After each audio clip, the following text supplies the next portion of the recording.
ABC Sports. Join us this February when the world comes to America for the 1980 Winter Olympics. They have been waiting in Cleveland, Ohio for this night for a long time. Excitement prevails in this usually troubled city. There is a capacity throng on hand in Municipal Stadium. Why? Monday night football, the battle of the unbeaten's Dallas against Cleveland. And for the Dallas Cowboys, who make a habit of winning late, there is this kind of typical play. The flea flicker, and Roger the Dodger Staubach deep to Tony Hill, touchdown.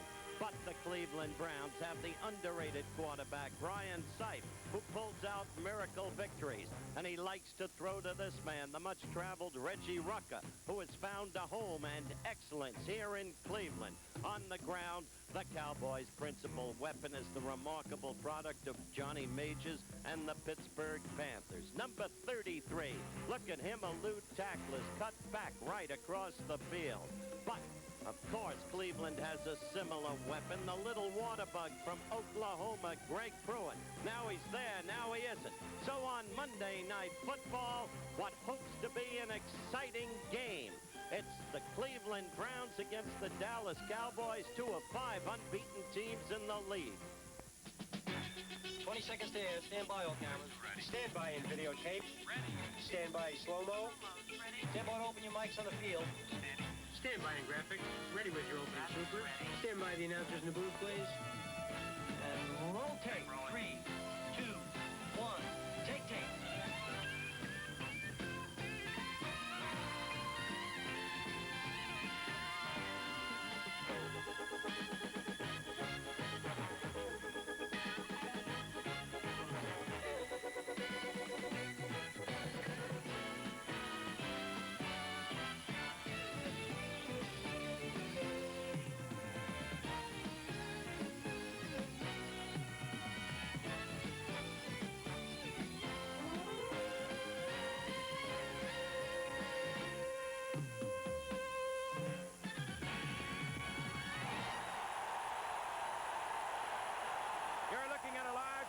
Cleveland Stadium in Cleveland, Ohio. There is an air of anticipation, of electricity, as two of the NFL's unbeatens go against each other tonight.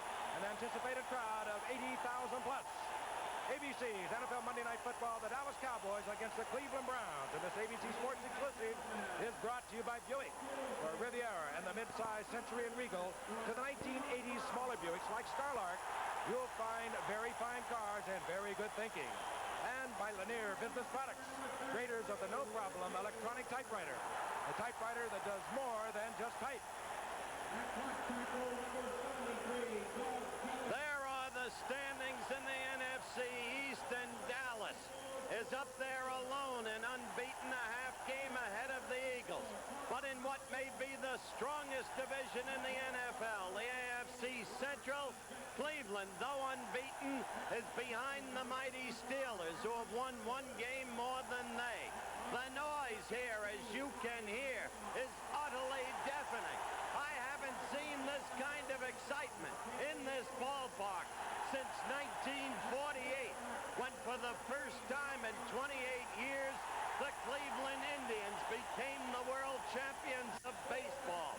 The people in Cleveland believe in this Browns team, which has extricated 3 consecutive miracle victories in the late going. And of course, the history of the Dallas Cowboys this year is in much the same vein. Part of the great excitement in Cleveland has been through the acquisition of a superb defensive end who wears number 77, the name Lyle Alzado. The man who left football, fought an exhibition against Muhammad Ali earlier, but is back now with the Browns. Dan DeRue spoke to him earlier. All right, a man of many talents. We're going to have a football game tonight. Things get rough. Might want him on my side. You had a boxing career this past off season. Talking to Lyle Alzado, the newest member of the Cleveland Browns. Were you serious about your boxing career? Absolutely. Had an opportunity to fight Leon Spinks, and if I'd have done well, there would have been some big things in my future in boxing. So I had to look at it for the financial security part of it. I got the impression, Lyle, that when you left Denver, that you didn't want to play in Denver. And if you couldn't play football anywhere else, that you would have concentrated more on your boxing. Was that correct? Absolutely, I would have gone to boxing. I had some, like as I mentioned before, some great offers, and I had to look into it. You know, my family counts on me, and the security factor was too great for me to pass up. What happened in Denver? Well, I had a contract dispute with somebody there, and I wasn't told the truth, so I had to get out. I felt it was time for me to leave Denver, and I have no hard feelings with Coach Miller or any of the assistant coaches, all the players there, my teammates. I love them all, and I'm glad to see they're doing very well. Got a little Bronco mania in the air tonight here in Cleveland, so hope we have a good ball game, and thank you, Lyle. Thank you. Lyle Alzado, and meanwhile, the Dallas Cowboys are concerned about their own defensive left-end spot. That was where Ed Too Tall Jones used to operate. He went into boxing. He's still in boxing. Larry Cole will open there tonight. Dave Stalls will replace a retired Jethro Pugh on the left side, but they've given up a lot of yardage on the ground. They gave up over 200 yards to the Cardinals. They did the same to the Chicago Bears only a week ago. There is concern on the part of the Dallas Cowboys. And nevertheless, they're 3-0, and that's where they like to be, undefeated. Two fine football teams coming your way tonight. It should be a great game, so stick around with us. Radio Shack has slashed the price on one of our top-of-the-line stereo systems. Right now, save $310 on this impressive realistic hi-fi. You get this quality AM/FM stereo receiver, a pair of realistic tower speakers, and this precision belt drive turntable, all for only $579. A great entertainment bargain and a beautiful addition to your home. The sale price realistic stereo system, just $579, only at Radio Shack, a Tandy company.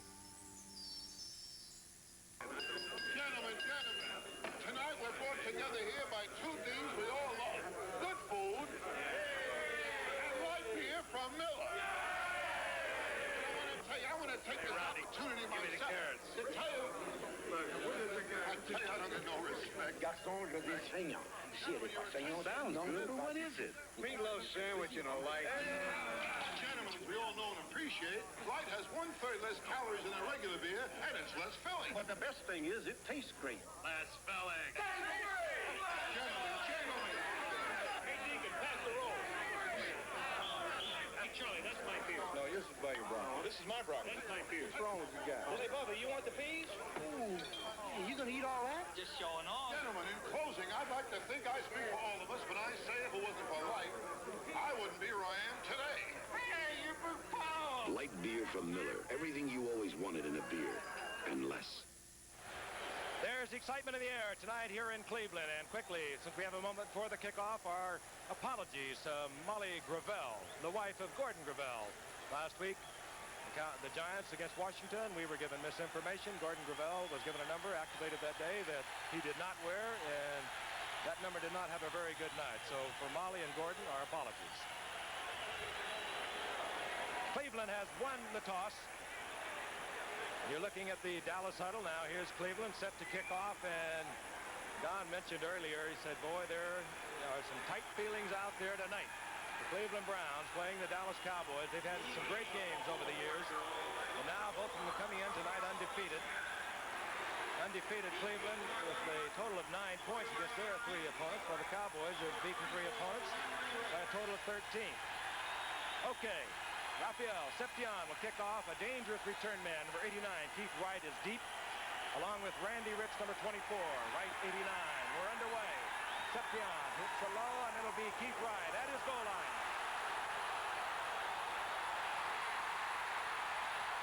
And Keith Wright gets it out in good field position for the Cleveland Browns. He leads the AFC in punt returns. You see he can also return the kickoff. There is the offensive unit. The danger is Greg Pruitt. He is a loosey, slippery, much like the running of Tony Dorsett for the Dallas Cowboys. There's an offensive line that does a good job. Not great names in there, but they do a good job in protecting their quarterback, Brian Sipe.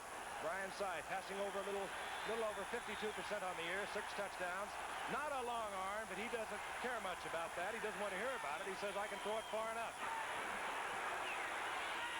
Greg Pruitt is 34. 43 is Mike Pruitt. Sipe on 1st and 10. Goes out, intended for Greg Pruitt, incomplete. Defensively, let's meet the Dallas Cowboys. We told you about the troubles over on the left side with the retirements of Ed Too Tall Jones and Jethro Pugh. Dave Stalls is a tackle, number 65. Larry Cole at 63. Bruce Thornton will see a lot of action, number 77, as we look at the linebackers. The cornerbacks, Benny Barnes and Aaron Kyle, who had early preseason troubles with ankles and assorted leg problems are healthy for the Cowboys. Second down and 10. Reggie Rucker is split to the right. Fine receiver for Brian Sipe. Dave Logan, a fourth-year man from Colorado, split out to the left. He wears number 85. Rucker in motion, wearing number 33. And there's a bobble ball from the center. Brian Sipe comes up with it and moves out close to the line of scrimmage as Randy White, a very quick and nimble defensive right tackle, moves over there to pounce on Sipe. It'll be third down and 9. I think Mr. Sipe might realize there's a full house here tonight. What do you think? If he doesn't, he's not alive. It really has been an exciting couple of days here because the whole town has really turned out in Super Bowl fashion. And Brian says, I'm going to show these folks I can win the big game. Cowboys set in their anticipated pass defense. That means Bruce Thornton, 77, comes in there. Out comes Larry Cole. Cleo Miller, number 30, comes in the backfield for Cleveland on third down and 9. Sight back and looking. Gets the time. Fires over the middle. This is Greg Pruitt. All right. Greg Pruitt, a nifty receiver coming out of that backfield, as well as a gifted runner as a first down for Cleveland. 36-yard line of Dallas.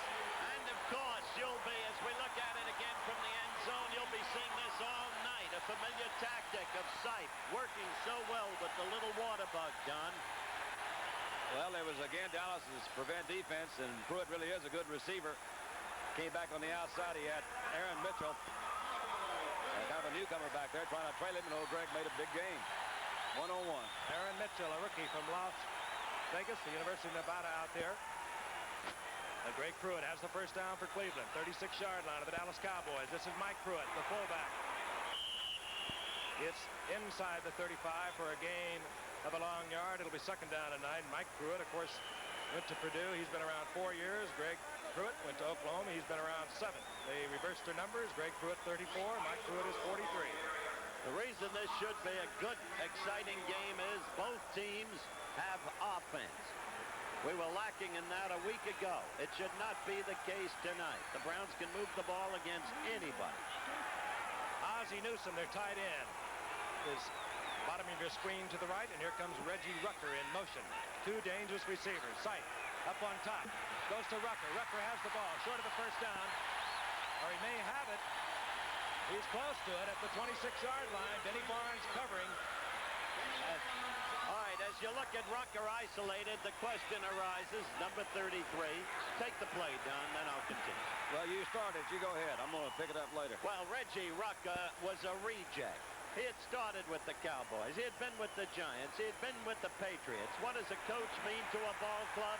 Well, Sam Rutigliano, 16, 17 years an assistant coach, now a head coach, his dream being fulfilled. Took Rucker, and he made a full-fledged professional out of him. Gave him the confidence he needed. And so Rucker is now a key target in the Cleveland offense. Indeed he did. He had him up in New England. He recognized the talent that is now Reggie Rucker's. You saw the first down indication by our referee, Cal Laporte. Getting the call is Greg Pruitt. And he tries to find the opening, finds a little gap in there, gets a couple of yards. It'll be second down and 8, getting close to the 23-yard line. Had 3 straight 1,000-yard seasons in 75, 76, and 77. Did Greg Pruitt last year. A lot of trouble with a bruise on his leg. Came back, then had further problems. And still had a big year with 960 yards rushing. Second down and 8. The ball close to the 23. Just underway from Cleveland. Sight throws it away as Rucker collides with Benny Barnes downfield. No flags. It'll be third down and 8. Rucker immediately claimed interference, but in point of fact, here, Don, why don't you run back to collision? Run back to collision. I think basically what it was is a little slip back in there. You'll see that it just slipped in and fell to him, so it was an obvious accident on both guys' parts, so no interference it was called. But claim it anyway. Remember the Swan Barnes altercation? Key play in the last Super Bowl? Third down and 8. Calvin Hill comes in on the passing situation for Cleveland, a former Dallas Cowboy, 1,000-yard rusher there. A very heady player and a good receiver. He wears 35. Going for Logan. He's open. He's got a touchdown. Dave Logan, a gifted receiver, beat Aaron Kyle in the corner. And right on target was Brian Sipe. Now this is Monday Night Football. Dave Logan, the man who with 14 seconds and no timeouts remaining as we look at it again from the end zone.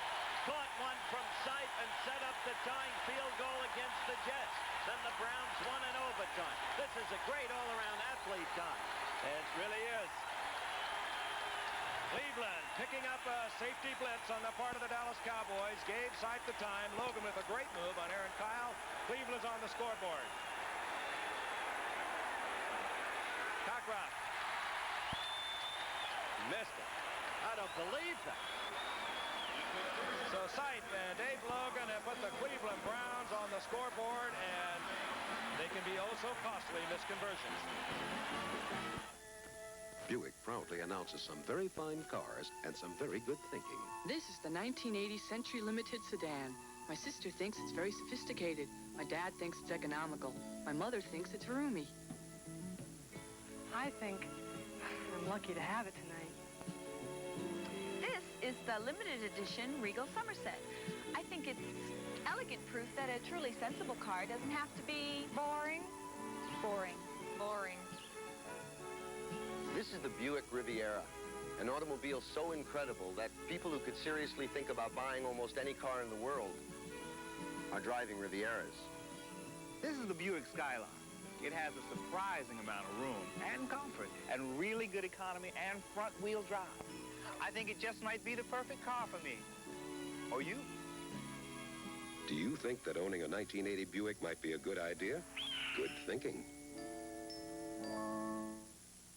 The most important fight this year, undefeated Larry Holmes battles the WBC #1 ranked contender Ernie Shavers.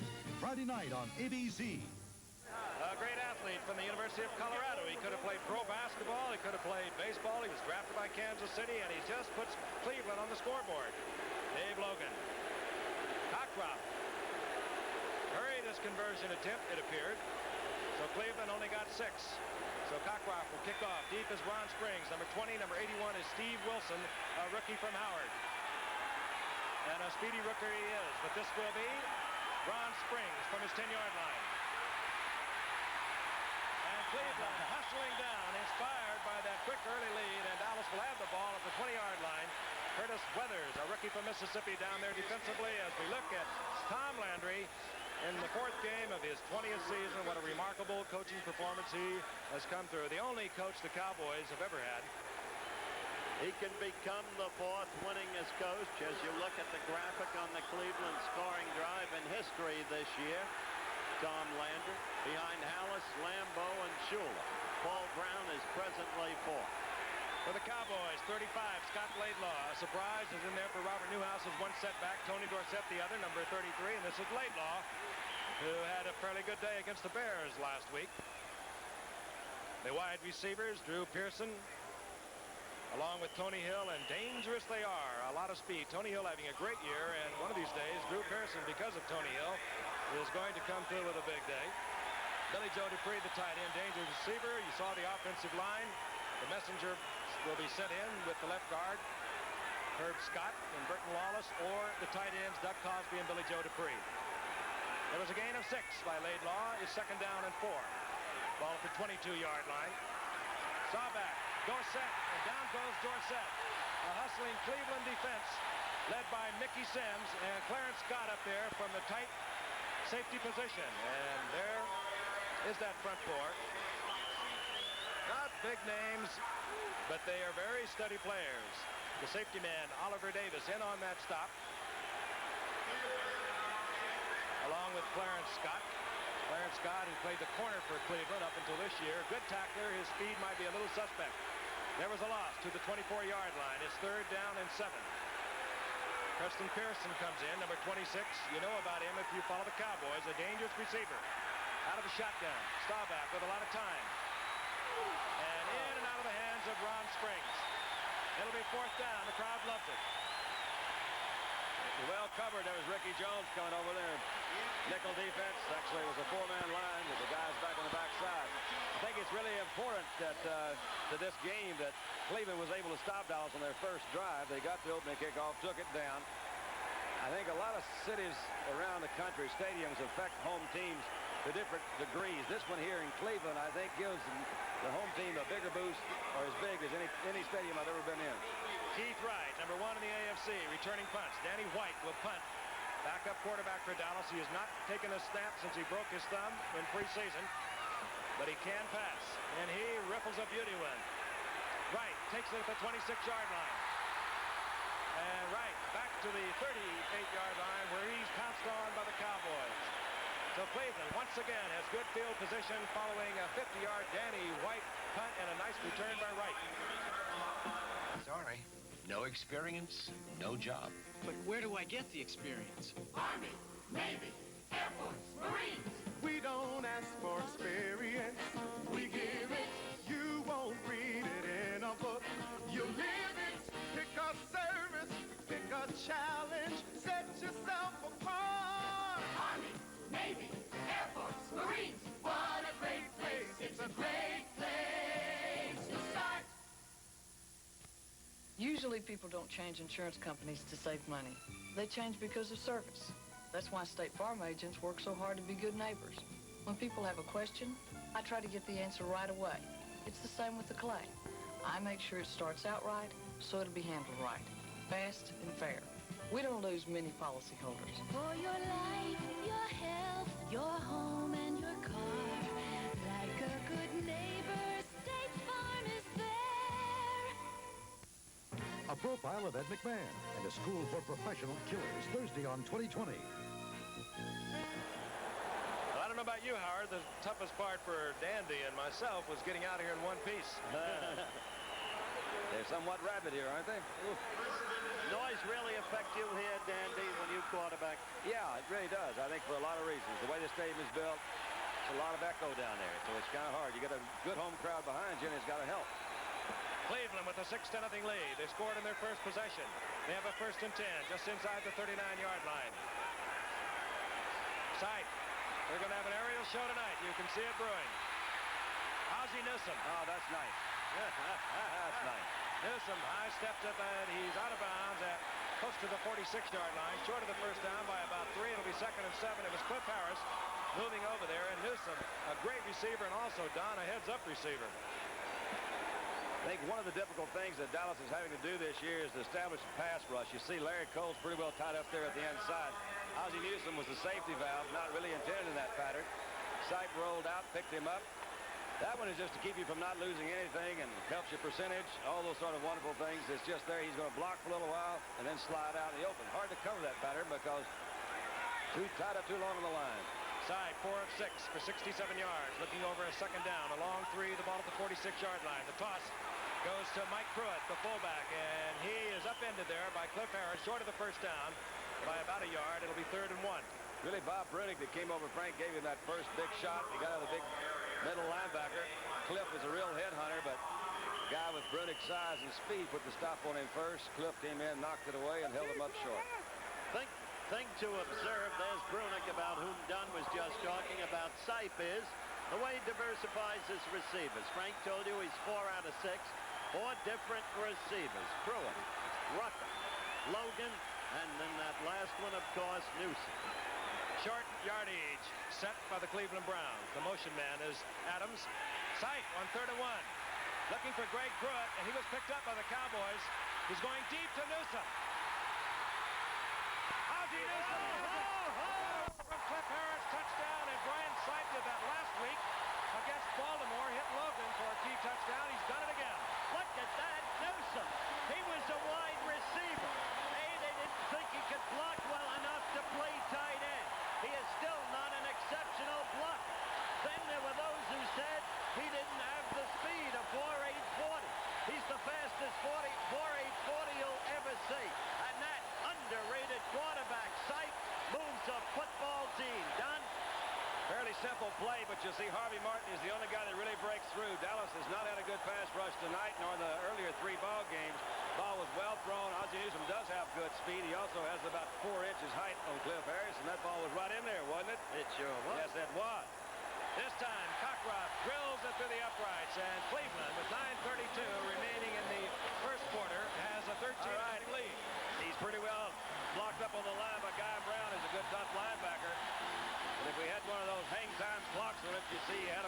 or 6 seconds to throw it off. Busted plays oftentimes do score. Clip is right there. Ball went right between his hands, and Ozzie's right on top. Right and on. you know what they say about Sipe? He can't throw deep. Well, he just hung that one up there for about 48, 50 yards. Ozzie Newsome, he likes it, and we'll be right back. After all these years, I still like working out. But what I really like is the beer that's waiting for me when it's over. And if you work out the way we do, there better be a lot of beer waiting. That's why we drink light beer from Miller. Light has 1/3 less calories than regular beer, and it's less filling, and it tastes great. Take it from a guy who works out a lot. Could really use one right now. Here you go, Bruce. Light beer from Miller. Everything you always wanted in a beer, and less. I love football, and I love relaxing. Because for me, relaxing always includes Skull, the smokeless tobacco. Just a pinch between my cheek and gum gives me great tobacco taste without lighting up. Got the sea, the breeze, got my Skull. Nothing's gonna make me move. Think I'll play some touch. Skull, brother. Try going smokeless. A pinch is all it takes.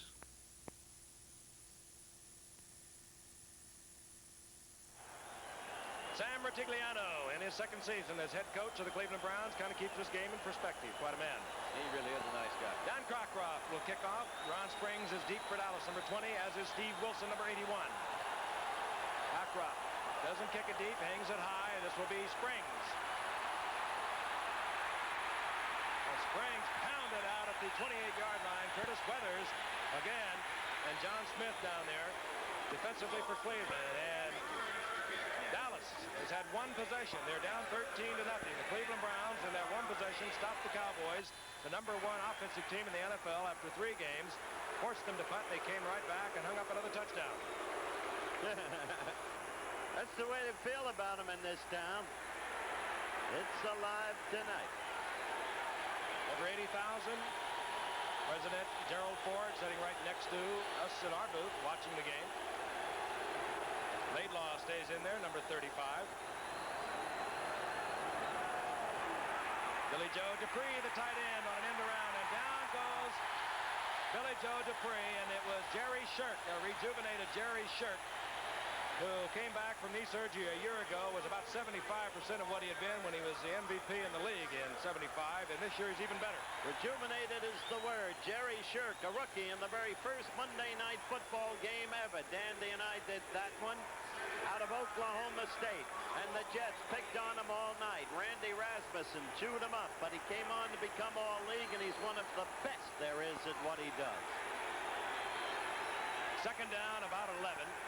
Loss of a little more than a yard. That's Doug Cosby, the rookie from Santa Clara, in motion, 84. Roger back looking, and he fires Cosby out at the 34-yard line, short of a first down by about 5. It'll be 3rd and 5. Clarence Scott defensively for Cleveland. We told you about Cosby in the Hall of Fame game. Remember, Gil Brandt had touted him highly to us, the young man from Santa Clara. Great hands. Lyle Alzado is the shaken-up Cleveland Brown. He's up now. Lyle Alzado working mostly against Pat Donovan tonight. That's Donovan and Alzado getting it on right there. Oh, there you go, right there. It fell into him. That's where they get it. That was Hubert Scott that rolled in on Alzado's leg as he was being blocked by Donovan. And that's really how you can get hurt. That gets that old knee. You got all your weight on your legs, and he falls at it. Walked off. That's a good sign. Jack Gregory, reacquired by the Browns before the start of the season after retiring from the Giants, is in the lineup replacing Alzado. Gregory wears number 81. 3rd down, 5 out of the shotgun. Staubach fires, pickoff by Thom Darden, and he's going to hang up another one. There goes Thom Darden out of Michigan. He read that beautifully. He led the league last year in interceptions with 10, set a Browns record, and he's picked off another one, moved into the end zone, and Cleveland has shocked the Cowboys. One of the most intelligent men in the National Football League, Thom Darden, as Frank said, led the league last year in interceptions with 10. A great reader. Spent last evening with him, in fact. Did his local radio show, which he has here with him, and predicted that he would pick one off, and maybe for a TD, and he just did. What a night so far for Cleveland. I'm almost speechless. Don Cockcroft. Busy going for Cockcroft here in the opening minutes of the first quarter. With 7:55 remaining in the first quarter. The Cleveland Browns have extended their lead to 20-0 over the Cowboys. Look at it again. He read it all the way, Don. Frank, I don't know if they're doing anything differently or not on defense. You'll see that Roger threw the ball a little quick trying to hit Pearson in there, and Darden, you're right, was just right in the right position, so they read something. They've been looking at a lot of films. They know what's going on. How about that one for a sports fan? There's Tom here out of Michigan. Is this going to be another one of those hard nights for me? The interesting thing is he wears specs, you know. Eyes aren't that good, except he takes them off during the game, and the eyes are good because there are no contact lenses in there. There's Alzado. They're working him over. Well, he's a fighter, Don. Yes. It looks like they might have trying to protect against a little hyperextended knee there. So they're wrapping that thing. I'll remind you again, Dallas came in to this game tonight leading the NFL in offense.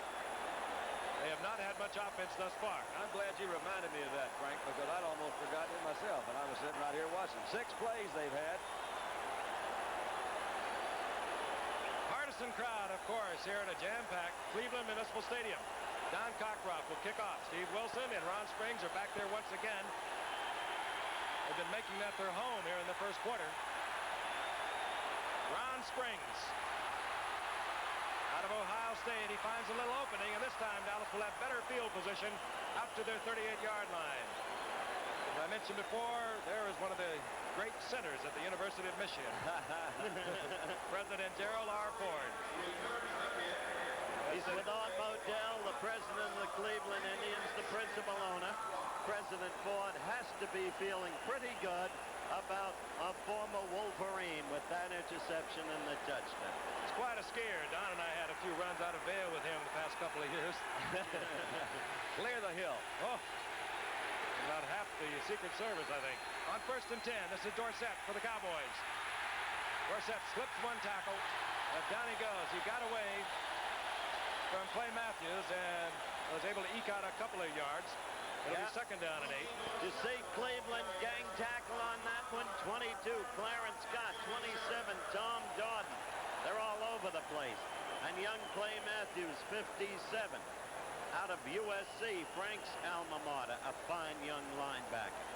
They got people here, and they're putting it together. Lyle Alzado, we are informed, will be back. At the moment, it's number 81, Jack Gregory, bottom of your screen, in there defensively for Alzado. But he alternates during the course of a regular game in any event.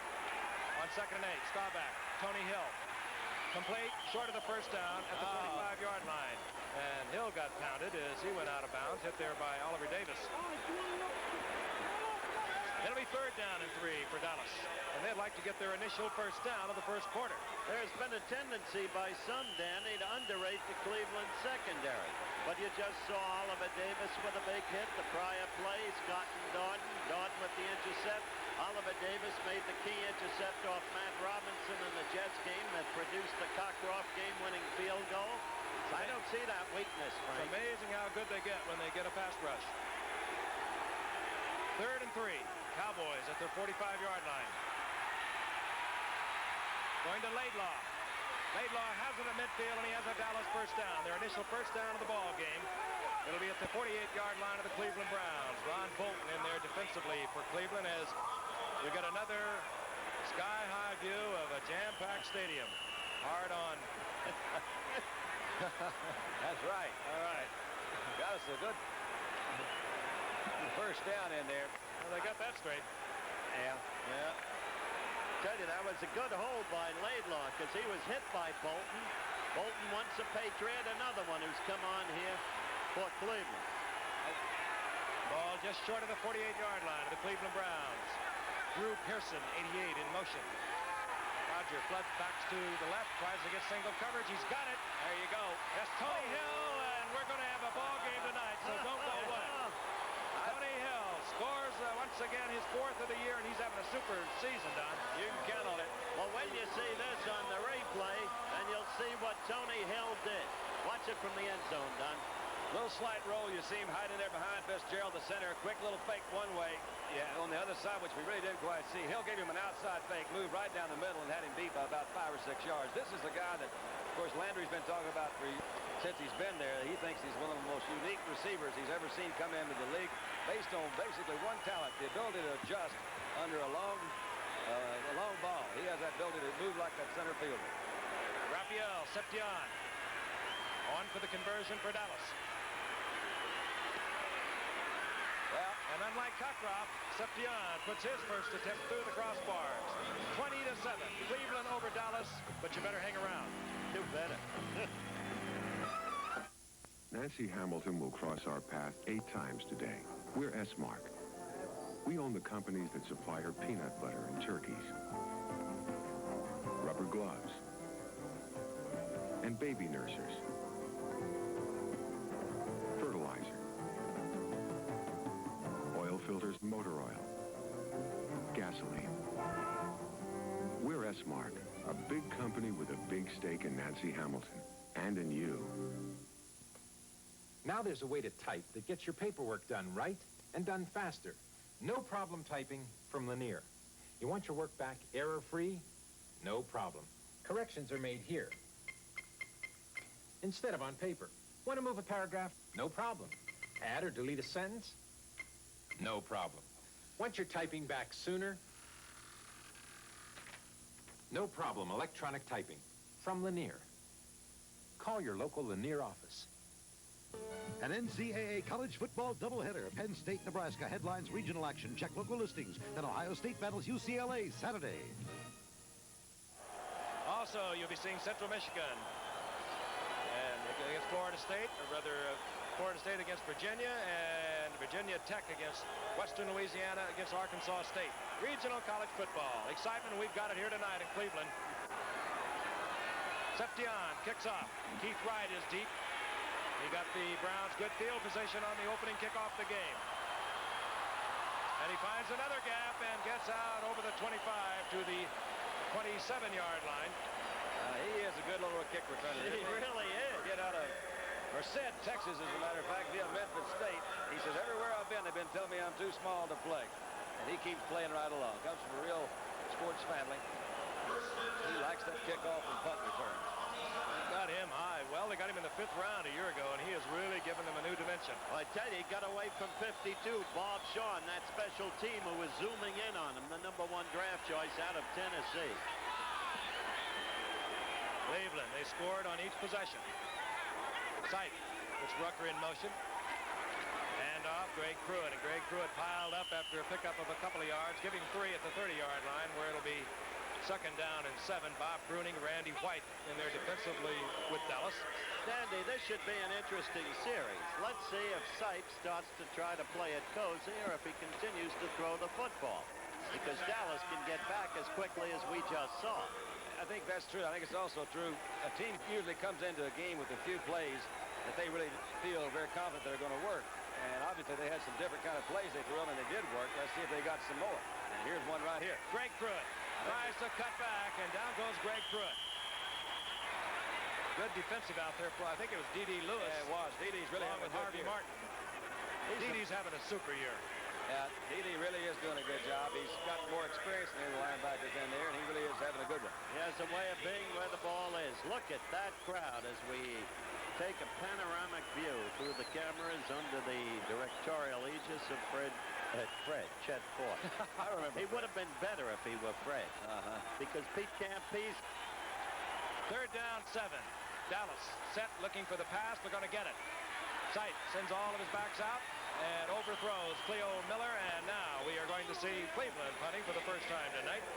That'll bring out Johnny Evans. Still didn't get a real good pass rush that time, Frank. They usually double Randy White in the middle there. Harvey Martin goes to the outside. His best rush is to the outside. So far, Stalls and Coles on the other side have not really been able to put that good rush together. I wouldn't be surprised if the Cowboys don't try to blitz a little bit more as the game goes on. Bring those linebackers in, help them get a better pass rush. You saw Tony Hill waiting for Dallas at his 32-yard line. Johnny Evans leading the NFL in punting after 3 games with a 45.8-yard average. And just when you say it, he gets one off the side of his foot. But it does take a bit of a Cleveland bounce, but Dallas is going to have good field position. They're going to be starting their series from their own 37-yard line. Roger talking it over with Landry, and you know that getting that one big bomb has got to give added life to Dallas. I think Thom always said, you know, this has happened several times to him before. He just keeps emphasizing, I'm sure, what other coaches do too. You know, stick with what we were planning to do. It still's going to be good. Stick with what you're planning to do. Go back out and do it. And since he's calling the plays, I imagine he can do it about as well as anybody. On that touchdown play, Ron Bolton was suckered, came up, left Charlie Hall all alone to cover Tony Hill. No contest. He was 15 yards off him. Lyle Alzado back in there defensively for Denver. Tony Dorsett turns over the left side, gets across the 40-yard line, out close to the 43-yard line. A gain of 5. It'll be second down and 5, and Clay Matthews in on the stop. We have no prior information as to why Robert Newhouse is not going for the Cowboys tonight. We have not seen him tonight. It's been Scott Laidlaw.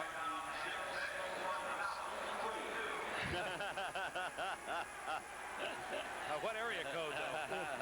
That's funny, isn't it? I like that. Jay Saldy in now, number 87 for the Cowboys. Can play tight end or flanker. This is Laidlaw. And Laidlaw short of the first down at the 46-yard line. It'll be third down and 1. Dick Ambrose defensively for Cleveland, number 52, the middle linebacker. And he's a good middle linebacker, a 12th round draft pick. They got him at 75, and he's, you don't do a lot of reading about him, but he is just steady. He's always there, always around the ball. I think an indication of how good he is they've got a number 1 draft choice that's trying to knock on the door, and he can't get in. That's Robert Stonewall Jackson, and he is really big. Rich Dimler comes in defensively for Cleveland, number 92. Cleveland anticipating the run. They get it. And Dallas gets the first down in midfield as Scott Laidlaw follows Tom Rafferty and Jim Cooper on the right side. Charlie Hall defensively for Cleveland. Now, don't you get a sense, Skipper, of Dallas purposefully going to work, playing exactly as Dunn said, according to their game plan? And that's what that big bomb for the first Dallas touchdown meant. It meant the game getting back to normalcy for the Cowboys.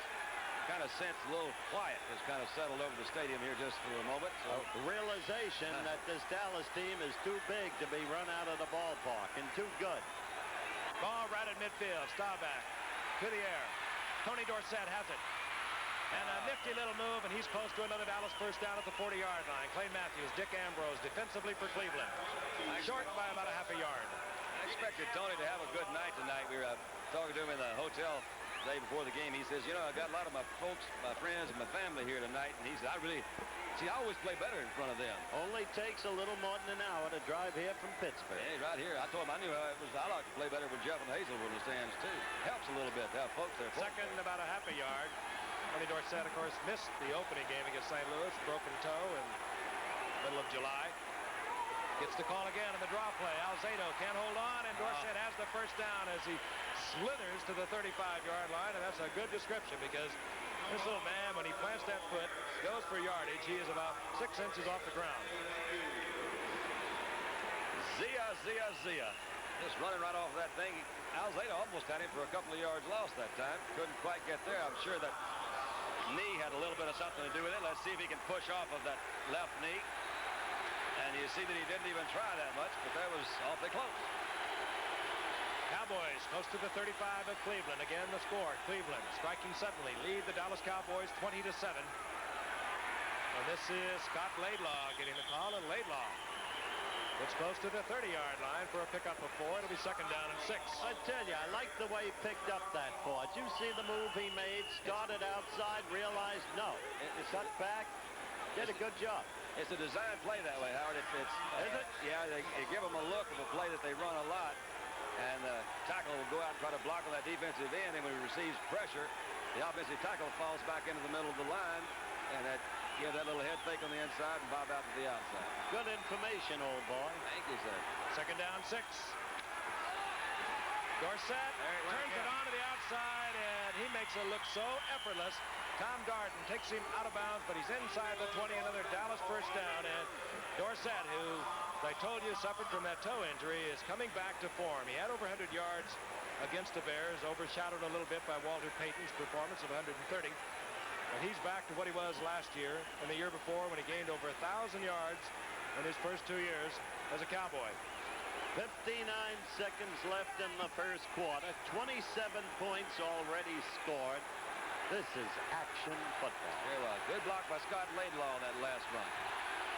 Pearson goes out to the right. Jay Saldy, number 87, is the short wingback, bottom of your screen. 1st and 10. Staubach looking for 6, and he throws it away. Mike St. Clair was on Staubach. No flags down. So Staubach avoids the loss. So a little bit of, well, it was kind of a mixed-up move back with Saldy on his timing to come out of his position to go on a motion play to the other side, which enabled them to really read that thing in a hurry. Didn't fool anybody, and he had him wrapped around his neck over there. I think they were fouled up from the very beginning. They had Billy Joe Dupree in there and Saldy, Saldy and Cosby, and Billy Joe all of a sudden ran off before the ball was snapped. In any event, it's 2nd down and 10. The ball at the 19-yard line. Seconds ticking away in the first quarter. Scott Laidlaw drops the ball and is picked up. Oh, boy. They claim Matthews, I think, the linebacker. Either Matthews or Darden, I couldn't tell either. That could hurt Dallas. They were moving. And it's Clay Matthews who gets the turnover by Scott Laidlaw. Big turnover for Cleveland. Now that's a good move from the outside over there by Mike St. Clair, who kind of stripped that ball loose. He's the guy that we saw wrapped around Rogers' neck to play before. Very active in 2 straight plays. And Howard, I kind of agree with what you said earlier. Cleveland had better not go into a shell. They came out throwing the ball on 1st down. They hung up a lot of points. That's an interesting conversation right there, I'll guarantee you. Tom saying, how dare you tell me that?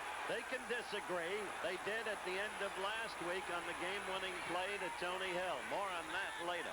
Rucker in motion. Sipe on 1st down, going to the air. Reggie Rucker has it.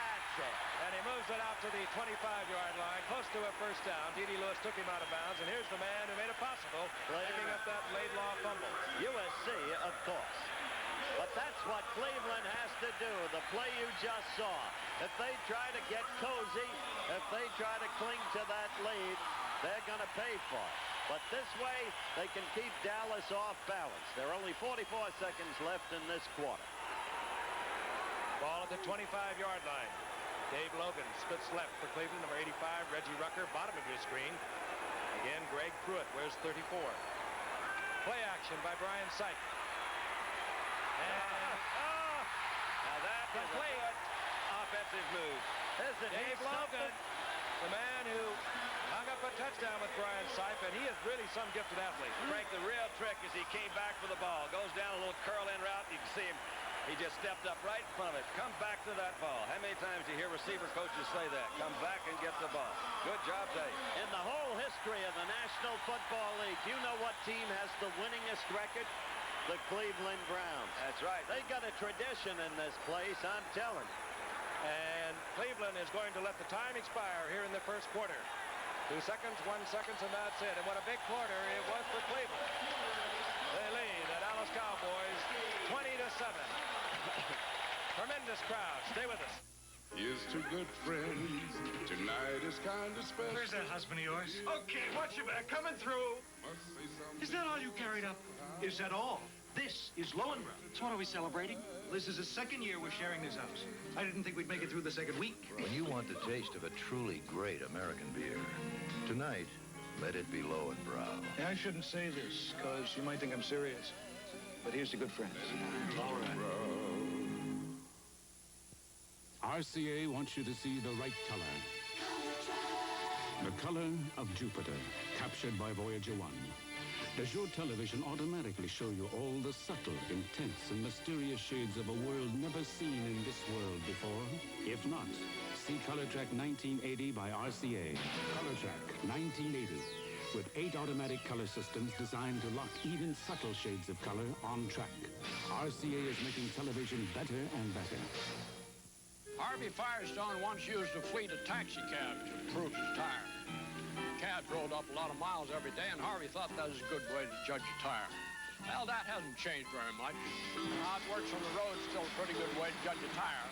And right now, American drivers are rolling up over 160 million miles every day on Firestone 721 radio. Now, Harvey would say that ought to tell you something about the 721.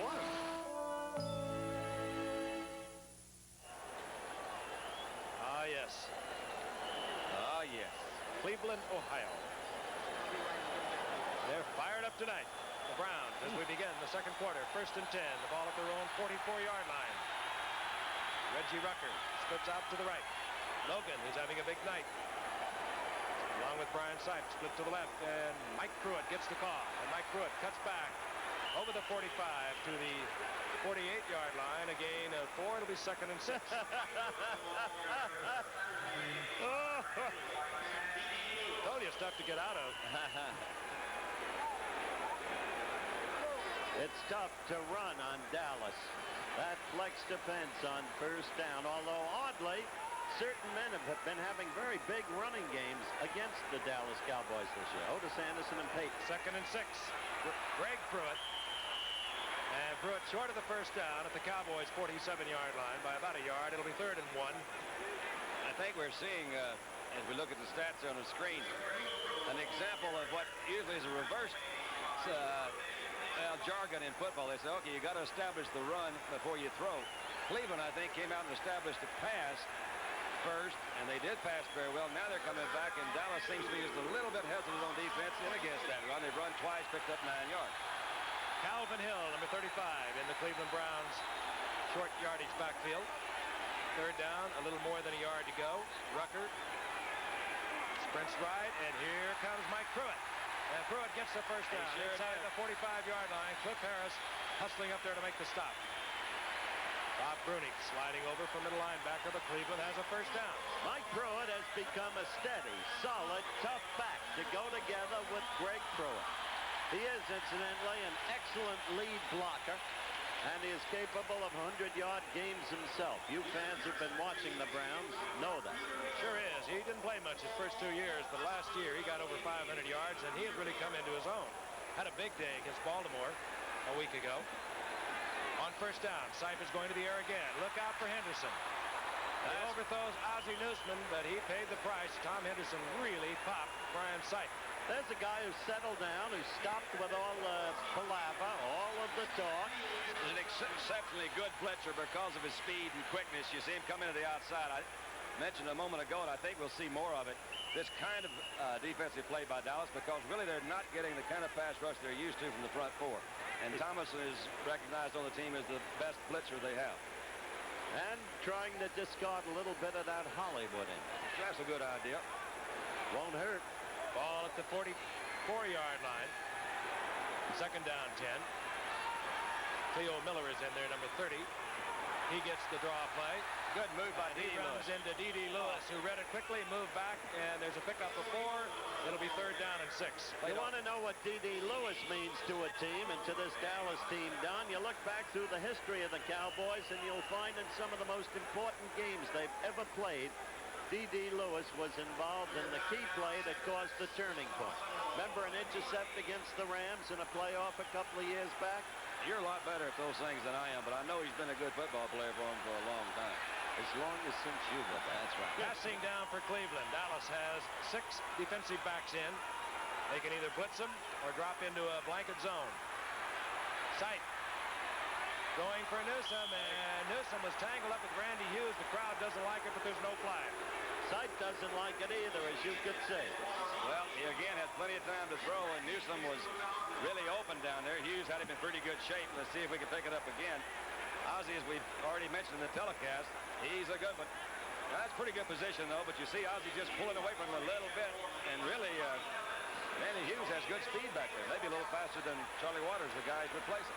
Tony Hill awaits the punt of Johnny Evans on 4th down. Tony Hill back there because Butch Johnson has been on the reserve list following a broken finger. He ordinarily would be deep. Tony Hill indicates the fair catch, but he hopes it goes into the end zone. It does. So Dallas will have the touchback. They'll have possession at their own 20-yard line. With 12:10 remaining in the half, and Dallas down 20-7.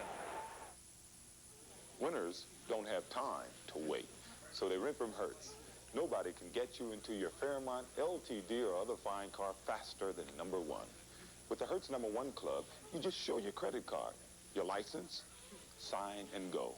No wonder the presidents of over 80% of America's top 500 companies carry Hertz cards. Hiya, Juice. Hey, Jimmy Connors. Hertz, where the winners rent. Soon after they moved in, it began. George and Kathy's bedroom. The eyes at the window.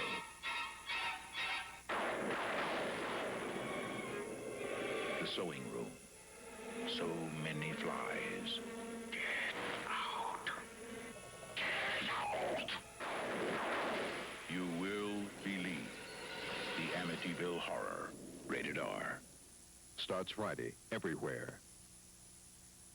The most important fight this year, undefeated Larry Holmes battles the WBC number one ranked contender Ernie Shavers. Friday night on ABC. Folks, that should be the best night of boxing in a long, long time. On the same card with Larry Holmes and Ernie Shavers. Sugar Ray Leonard against Andy Price, a tough opponent, a valid opponent, and Roberto Duran. And you know about him. Here's Skip. First and 10. Dallas has the ball following the touchback at the 20-yard line. Two tight ends are in, Billy Joe Dupree and Doug Cosby. Laidlaw, who fumbled the ball inside the 20-yard line on Dallas's last drive, gets the call, and he gets a couple of yards. It'll be second down and 8. It's kind of like going back to a receiver after he's dropped one. You try to go back to him as quickly as you can.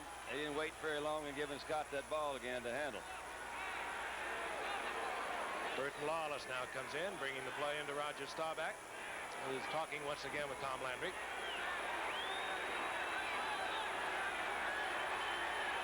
Second and 8. Laidlaw and Dorsett. The motion man is Saldi. Here comes Dorsett. Yeah. Dorsett turns upfield, gets the first down. He had a tremendous block by Tom Rafferty, number 64, right. You saw it, a good shot coming right at you. He's beautiful to watch. He doesn't run, Danderoo. He glides. He does. If he could have gotten Burton Lawless from out in front of him, he'd have picked up about 10 more.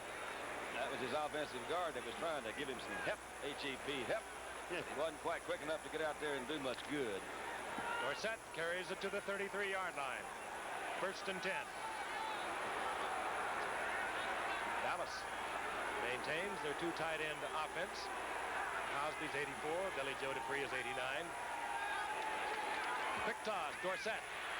Laidlaw out in front, and Dorsett gets over the 35, and a flag goes down as Dorsett goes down at the 37-yard line following a gain of 4. Could have been anything from a face mask to holding and clipping and all those sort of wonderful things that go on in a pile like that. And I was right the first time. Face mask. Face mask. Very good. Thank you. Got a sharp eye tonight. First penalty of the night. And we have 10:42 remaining in the first half. Our referee again, Cal Lepore, and we'll have an opportunity to hear from Cal.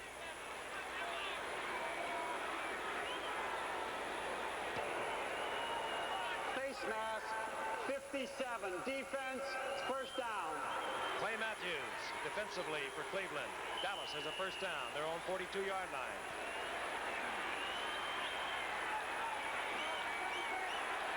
Tony Hill back in the lineup now.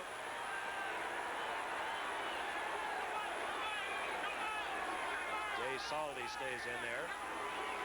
Got Billy Joe in a little motion. Staubach fires to Billy Joe Dupree. Over the middle, short of the first down. The ball moving out to the 48-yard line. Appears to me that there's 7. It'll be second and 3. These guys are open, but they're not open very much.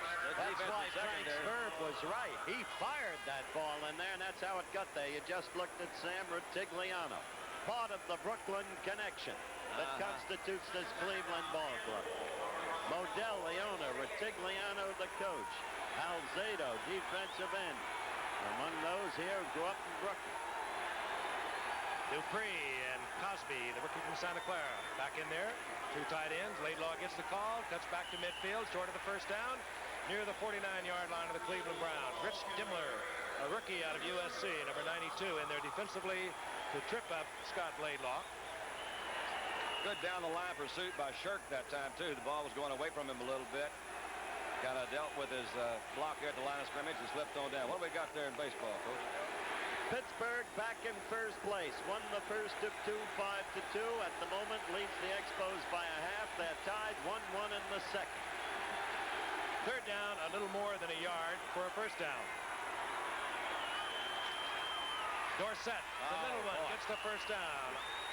As he gets the short yardage call and moves to the 46, it'll be first down and 10 for Dallas. Oliver Davis there to make sure Dorsett did not travel any further. Houston now 2 games behind, losing the first to Atlanta. Cincinnati beginning to cement its position, especially with its victory over Houston yesterday. And the Braves, a troublesome hitting lineup leading in the second game. We'll keep you abreast of all the scores as we go. The scores in baseball, that is. Dallas very conservatively moving the football. That won't last long. How did you know? How did you know? That is it. That is Drew Pearson inside the 5. First and goal, Dallas. Now that's what you call. Well, Landry calls the signals, but the two of them do get together, and sometimes Staubach doesn't go with Thom. Well, you can, excuse me. No, Frank called it exactly right. Look at this catch. They have been setting Cleveland up. That was an incredible catch. That is a very difficult ball to catch. I think it's the most difficult, Frank, unless you talk about low and behind you. This one is a little bit high, but you see he goes again. There's another one of those good floaters. You see him put his eye on that ball and never let it go. Caught it over his left shoulder, running when it should have come over his right shoulder. Heck of a catch. Oliver Davis, who was right there, had no chance. And should you have just joined us, it was all Cleveland. They had a 20-0 lead at one point. Dallas came back, long touchdown pass to Tony Hill. They're threatening again. First and goal, the ball at the 3-yard line. Dorsett. Dropped the ball. Can you believe that? Brown comes up with it. And it's Dick Ambrose, and Dallas has fumbled away another opportunity.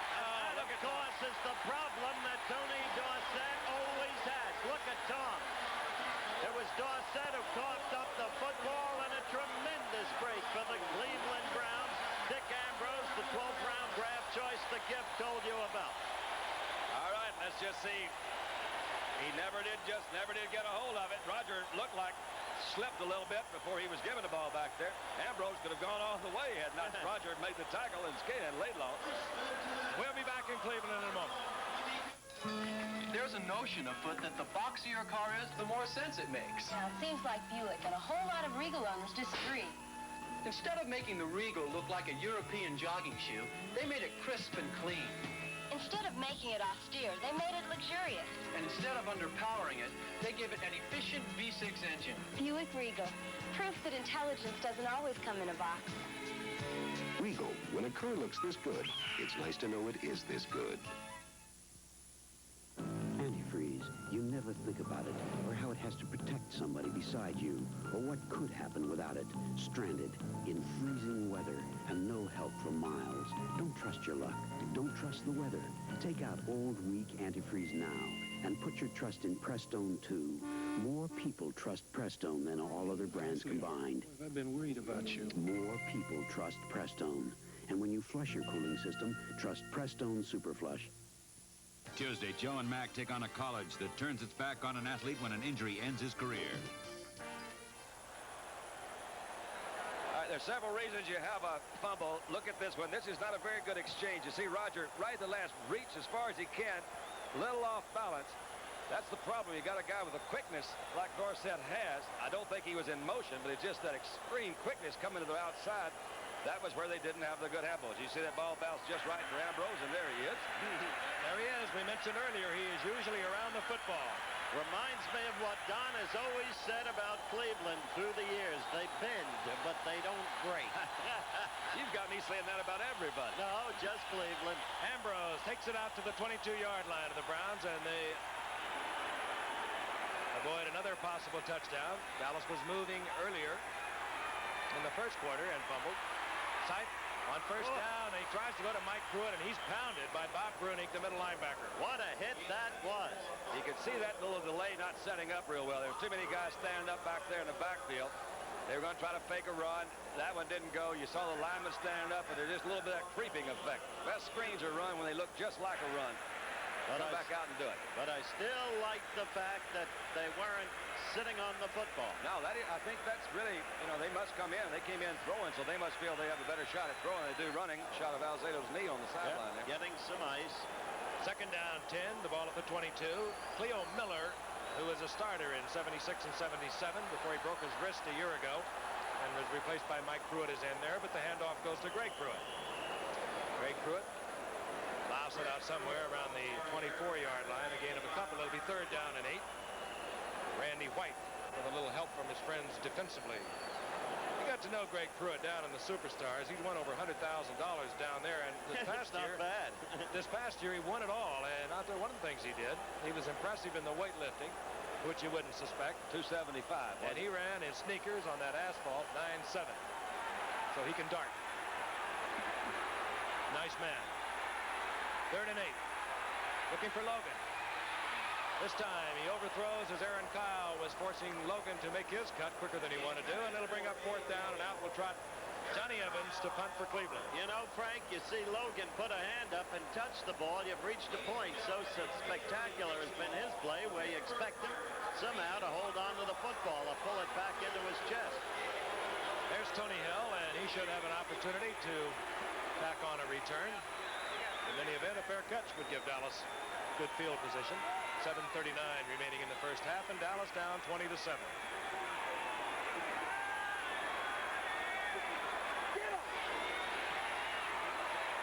Evans, he kicks it low, the kind you run back. Good move. Whoops. And Tony Hill takes it inside Cleveland territory at the 38-yard line. 35-yard punt by Johnny Evans, who came in tonight leading the league after 3, and he's not kicking well tonight. We'll be back. It took explorers 3 years to circumnavigate the globe. Even the great Iron Horse took weeks to cross the continent. Yet today, people move all over the world with the freedom of the wind. One morning on this continent, that evening on another. Boeing jetliners. They've done more to jet the world together than anything ever made by man.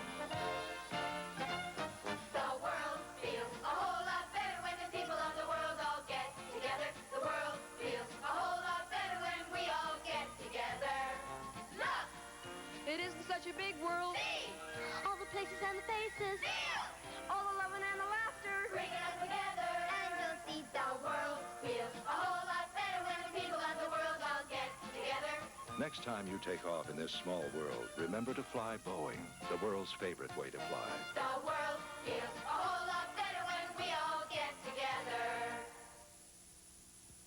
An NCAA college football doubleheader. Penn State, Nebraska headlines regional action. Check local listings. Then Ohio State battles UCLA Saturday. And in addition to Penn State versus Nebraska, you'll see Navy versus Illinois, Wake Forest versus North Carolina State, Miami of Ohio against Central Michigan, Florida State against Virginia Tech, and Southwestern Louisiana versus Arkansas State, all capped off by Ohio State against UCLA nationally. Cowboys following a bad punt by Johnny Evans. And a good return by Tony Hill has the ball at the 48-yard line of the Cleveland Browns. They still trail by 13. On the first down, Dorsett gets the call. Piled up at the 45-yard line, right side of the Cleveland defense. Gain of a couple, it'll be 2nd and 8. Rich Dimmler should be at the bottom of that pile. This is a very important series, it seems to me, for Dallas, Don, because while they feel, I'm sure by now, they can do pretty much anything they'd like to do with the Cleveland defense, the 2 critical turnovers stultify them. There they are, invented turnovers. Yep. And it kind of stultifies you, and you begin to get a little lackluster. An interception, by the way, broke a string of 148 coming into tonight. Roger had thrown without an interception as we watch Laidlaw turn the right side. It's to the 42-yard line. It'll be third down and 5. And by the way, Roger was going for the record of Don Meredith, who once upon a time threw 166 passes for Dallas without an interception. Is that right? Roger had thrown 148 coming into tonight before the interception. I threw a lot of screens. You and Lenny Dawson with the sideline hitch. Only a lot of screens. Throw to Perkins. That's right. Third down 5. The ball at the 43-yard line. Ron Springs is in there, number 20. Preston Pearson, number 26. They're the receiving specialists for the Dallas Cowboys. Bob Staubach out of the shotgun. Wide open is Tony Hill, as was Preston Pearson. He could have hit anyone he wanted to downfield. First and 10 at the 25. And Drew had a step on him, too. I've never seen so many receivers open in one pattern, but you're right, Frank. They were all open. He came back there. It seemed to me that the Cleveland defense got bunched up there in the middle.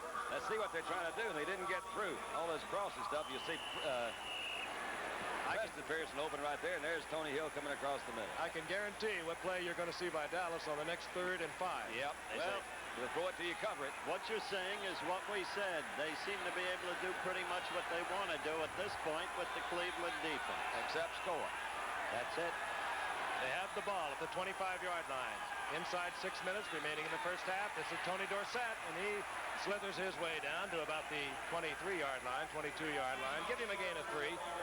Well, they mark it at the 23, so it'll be 2nd and 8. Clay Matthews in there defensively. You saw Tom Landry give the play to Herbert Scott. Comes into the ball game with the play for Roger Staubach. If the Browns are going to blitz, which they're not really a blitzing team, this is the time they usually do it. The 20-yard line on in, you can take a look at those 2 safeties back there, see how they're set up, get a little idea. This could be one of those times. And they like to send is Clarence Scott, number 22, but he is backing off. Staubach with a bootleg. Didn't fool Jack Gregory. And he goes to Billy Joe Dupree, and he drops the ball, but I think they had marked it down. It was down. That's a proper call. Short of the first down. Really a good move by Roger just to get the ball off. Jack Gregory didn't get fooled at all. Great big old tall fellow there looking at him right in the eye. Let's see if we can pick it up again. Little fake play action sort of pass. You see Shirt go one way, then adjust, but no, Gregory didn't move at all. And Charlie Hall was all over the tight end Billy Joe Dupree. He read it all the way also. I think they knew Dallas had that play, don't you? 3rd down and 3.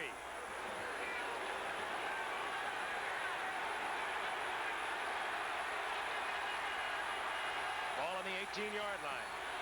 Dallas really needs to get in on this series. If they get turned away, they will maybe just give this whole thing up as a major frustration. Laidlaw, and he is not to the line of scrimmage, maybe gets a yard, and it'll be 4th down.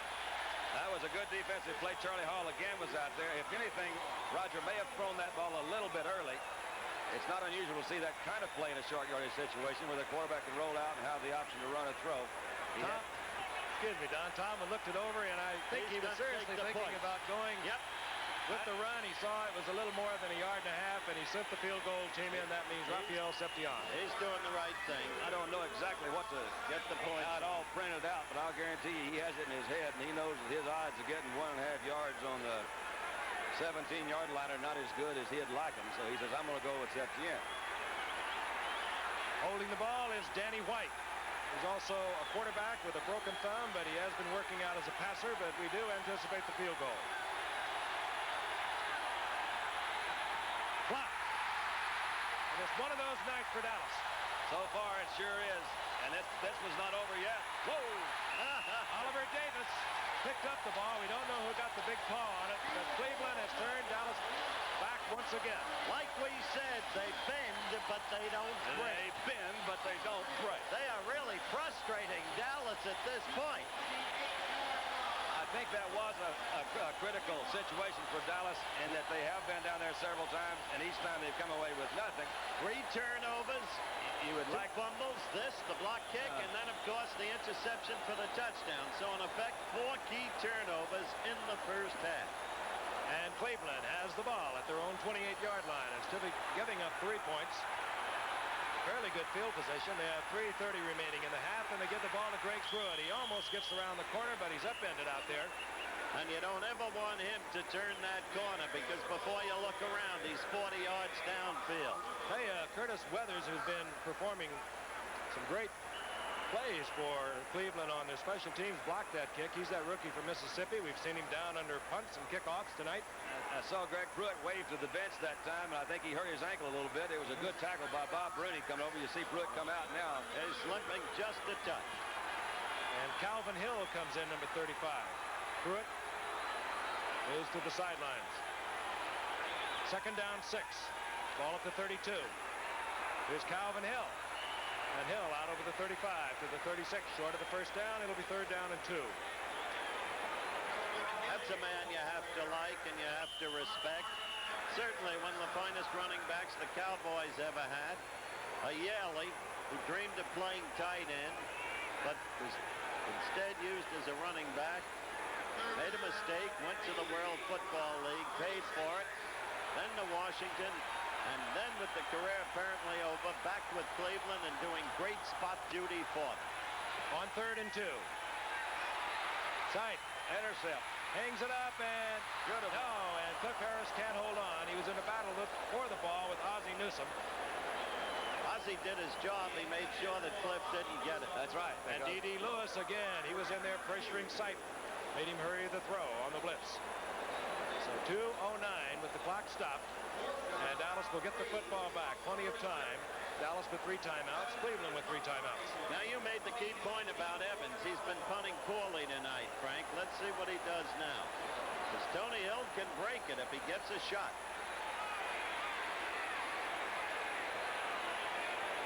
Tony Hill standing at the Dallas 30-yard line. Cleveland with a long count, hoping to draw Dallas offsides. They do not. Hill will have an opportunity. He's got some fast feet, hasn't he? Oh, he's quick. Oh, boy. He's got quick feet. Woo. And he avoided about 5 Browns, but only gets the ball out to the 28-yard line. There's the 2-minute warning.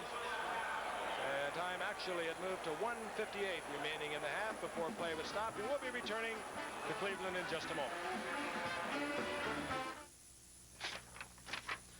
Well, you've just sold me on a great typewriter. But I work with numbers. The Lanier No Problem typewriter does more than just type. Financial typing, no problem. It even adds and subtracts. I do our personnel list. Will it help there? No problem. It sorts alphabetically and numerically and gets your work back faster. The Lanier No Problem electronic typewriter. It does more than just type. You survey where the land is wild and unforgiving, filling in empty places on maps that until now have been almost unknown. But now comes Miller time. Time to head for the best tasting beer you can find, Miller High Life. If you've got the time, we've got the beer. Miller Beer. Miller Beer. America's world champions Ty Babylonia and Randy Gardner skate for gold this February in the 1980 Winter Olympics exclusively on ABC. Going to take it on the next timeout. We're back in Cleveland, 1:58 remaining in the first half. And the Dallas Cowboys thoroughly frustrated throughout this half, trailing 20-7, have a 1st and 10. The ball at their own 29-yard line. Staubach comes immediately out in the shotgun. The Cowboys with 3 timeouts. Cleveland in their prevent defense. 5 defensive secondary men back there. Staubach has the time, but no receiver. Now he has to throw into a crowd going for Preston Pearson. He was well covered by Charlie Hall. Yes, sir. 2nd and 10. This is a part of the Cowboy offense that's really been pretty effective this year. Roger really is, I would say, really personally responsible for their 3 victories. He's brought them back almost every week, and a lot of it's had to do with this type of offense they run. They run it very well, spend a lot of time working on it, as all teams do, but the Cowboys have been very, very effective in this so far this year. And they have had to be, because they have really not had their running game in any sort of shape. Nevertheless, #1 team in offense after the first 3 games. 2nd down 10. Ball at the 29-yard line. 1:52 remaining in the half. Staubach again from the shotgun. Again, he has the time. Goes to Preston Pearson, and he does not hold on. You won't see that often. You really don't, because that ball was right there, well thrown. Looked like he took his eye off it just right at the last. Big 3rd down situation. Defensively out there for Cleveland, Ricky Jones, but Staubach knows he should have had that one. 3rd and 10.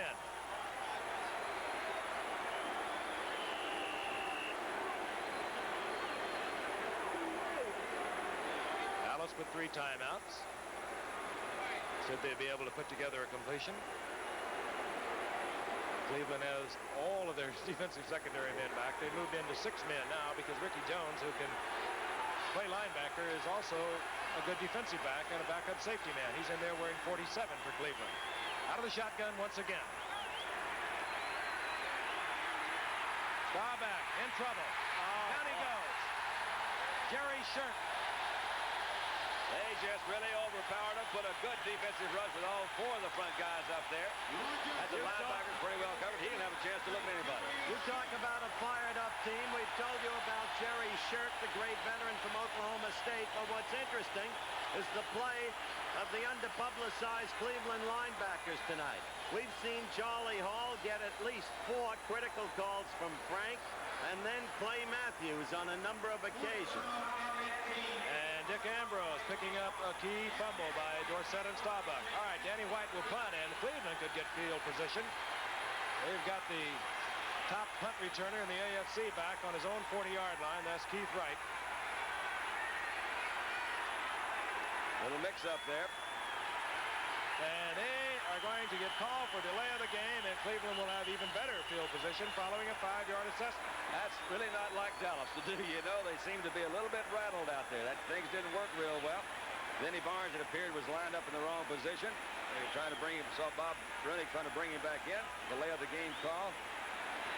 You're so right. This is not they don't Tom usually do that. likes to see. No, they don't do that. I bet they'll have some time next week to be talking about these things. You're right, too, Frank. With a minute, 12 seconds, this does really put Cleveland in a very good position to add to their lead already.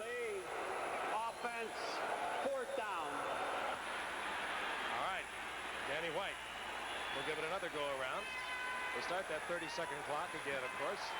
And this time, Keith Wright has moved up to his 45-yard line. Again, Cleveland with 3 timeouts and 1:12 on the clock. Cleveland with a 20-7 lead. They exploded in the early going. Dallas looked like they were coming back. The turnovers killed them. Good punt by White. This is Wright from his own 40. And Wright. He was trying to make his progress stopped at the 43-yard line. Let's go quickly to Howard Cosell. Frank, it's a positive honor and privilege to have with us the former President of the United States, the Honorable Gerald Ford. And, sir, as an old Michigan Senator, your evaluation of what you've seen so far. We've seen a great football game. The Cleveland Browns have been very aggressive. They've made the breaks, taken advantage of them. On the other hand, that was a beautiful pass from Roger Staubach to Tony Hill.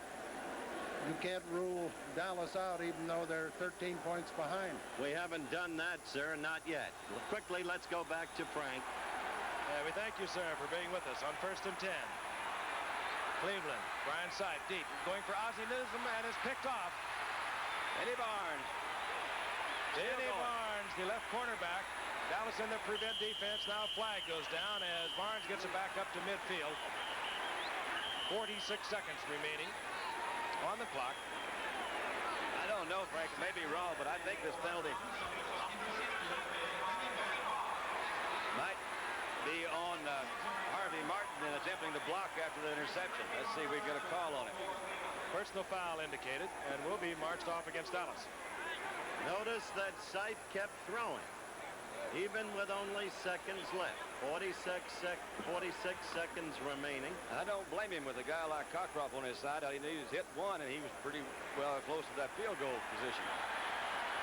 All right, things are not what you take going Dallas's way. Here's referee Cal Lepore.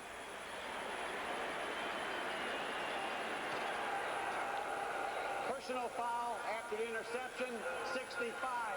Dallas, 1st down. Against David Stalls. Let's go back to Howard. We're back with former President Gerald Ford. I take it you viewed with glee Thom Darden, an ex-Michiganer's interception for the touchdown.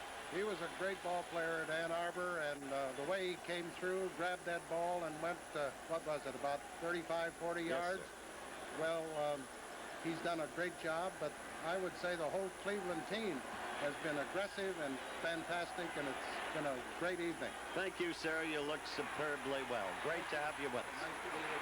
Staubach goes to 26, his usual receiver, Preston Pearson, and Preston Pearson gets close to a 1st down. I believe he has it at the 45-yard line. 35 seconds on the clock. And Dallas calls timeout. They'll have 2 remaining. 35 seconds remaining in the 1st half. Cleveland ahead 20-7. We'll be back. Being retarded doesn't mean you can't reach out and hold on to life. I'm Billy Joe Dupree of the Dallas Cowboys, and these are some people I care about. At this United Way agency, every day is a challenge for these kids, and hopefully a small victory. I've been blessed as an athlete through my life and giving back some of these blessings that have been given to me to people who are not as fortunate as I am physically. I guess it gives me a sense of responsibility toward them, and it will feel a lot closer to the program and to the people involved in it. If you can manage to go in and to visit a United Way agency or some type of affiliated agency that deals with retarded people, I think that you and yourself will find some place in your heart to go out and do what you can to help these people too. Back in Cleveland, the Dallas Cowboys have the football, trailing 20-7. They have the ball inside the 45-yard line. They have 2 timeouts remaining, 35 seconds on the clock. And maybe, well, 2 of the finest quarterbacks in moving the ball with little time on that clock are on the field tonight. Brian Sipe and Roger Staubach. Staubach out of the shotgun. And Roger unloads it to save the loss in the general area of Tony Hill, but he really had the pressure. Jack Gregory forced him out of the pocket, and then Nicky Sims was there and Mike St. Clair along with Sims. I'm looking at Jack Gregory tonight, and I don't understand why a team like the Giants let him go. He's playing well out there. The time he's been in, 3 times we've seen him pressurizing the quarterback. Incidentally, a halftime highlights tonight we will have, as always, but a special feature. Pete Rose of the Phils came to bat tonight, got a hit, and he became the first player in Major League history to have gotten 200 or more hits in 10 different seasons. You'll be seeing that at halftime. You see the time remaining in the half, 27 seconds, 2nd down and 10. Staubach again from the shotgun. Firing through Pearson, has it. And Pearson is down at the 30-yard line, and Dallas immediately calls timeout with 19 seconds remaining in the half. I don't think you can throw a ball any better than that one was thrown. The distance, man, you talk about the distance. Well, we're watching Tony Hill. What about the catch? Drew Pearson was, excuse me. Well, the catch is great. I happen to think that I was looking at the quarterback there. He's been getting some pressure. He almost got knocked on his can the time before. Step back up in and drill it 45 yards on the line. That ain't a bad throw. He hung it on a string, and he did. He has 1 timeout to work with. The ball at the 30-yard line. They always say, you know, it's only his job just to get it down there, right? It's when you get it down there, it's up to you to catch it. Well, look at those stats. Roger's having a good night. The problem has been the 2 fumbles. There was the 1 pick off by Darden for the intercept, and then there was the blocked attempted field goal. Now they want to get it in a little closer, of course, for Septien, who's not the longest place kicker in the league. I think they'll try a couple of more times to get it in the end zone without trying to set up that field goal. I think really right now they're still thinking about scoring a touchdown. I think you're probably right about that. But you're probably right that they'd like to get it a little closer for Septien to kick. I'm sure. Yes, that makes both of us right. Why not? And don't clown with the Browns, you understand? A little disheartening news for the Cleveland Browns and their fans. Greg Pruitt is going to have a knee examined at halftime. We saw him walk off under his own power. He took himself out of the game, and the report is that he has hurt his knee, and it will be looked at halftime. Until last year, he was always a durable little water bug, as I call him. Why do you call him that? Because he's a scatter runner. He goes in all directions the way a water bug does. Oh, okay. 19 seconds. The Cowboys out of the shotgun have a 1st and 10. Ball at the 31-yard line. Staubach has the time. He wants Tony Hill deep. And he hit him, but Hill could not hang on. He threw another beautiful pass between Oliver Davis and Randy Rich. Now that was a magnificently thrown pass, Tom. It really is. I've been talking to his other coaches and so on. I actually spent some time with Roger too. And it's always easy to say, you know, that when they start getting 36 years old, as Roger is, well, this is his best year so far.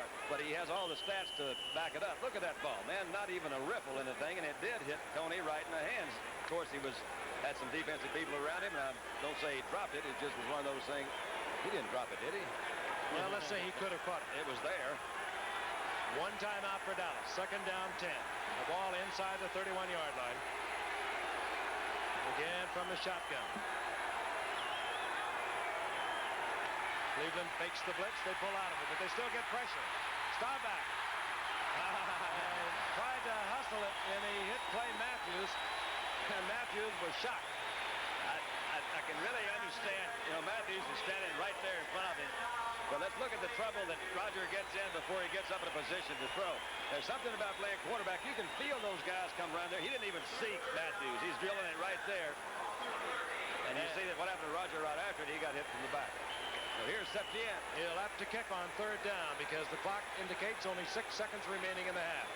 So the field goal attempt by Septien will be somewhere around 47 yards. Danny White will be holding. Not easy. He's 4 of 4 inside the 40. He kicked one 51 yards, a career record for Septien last week against the Bears.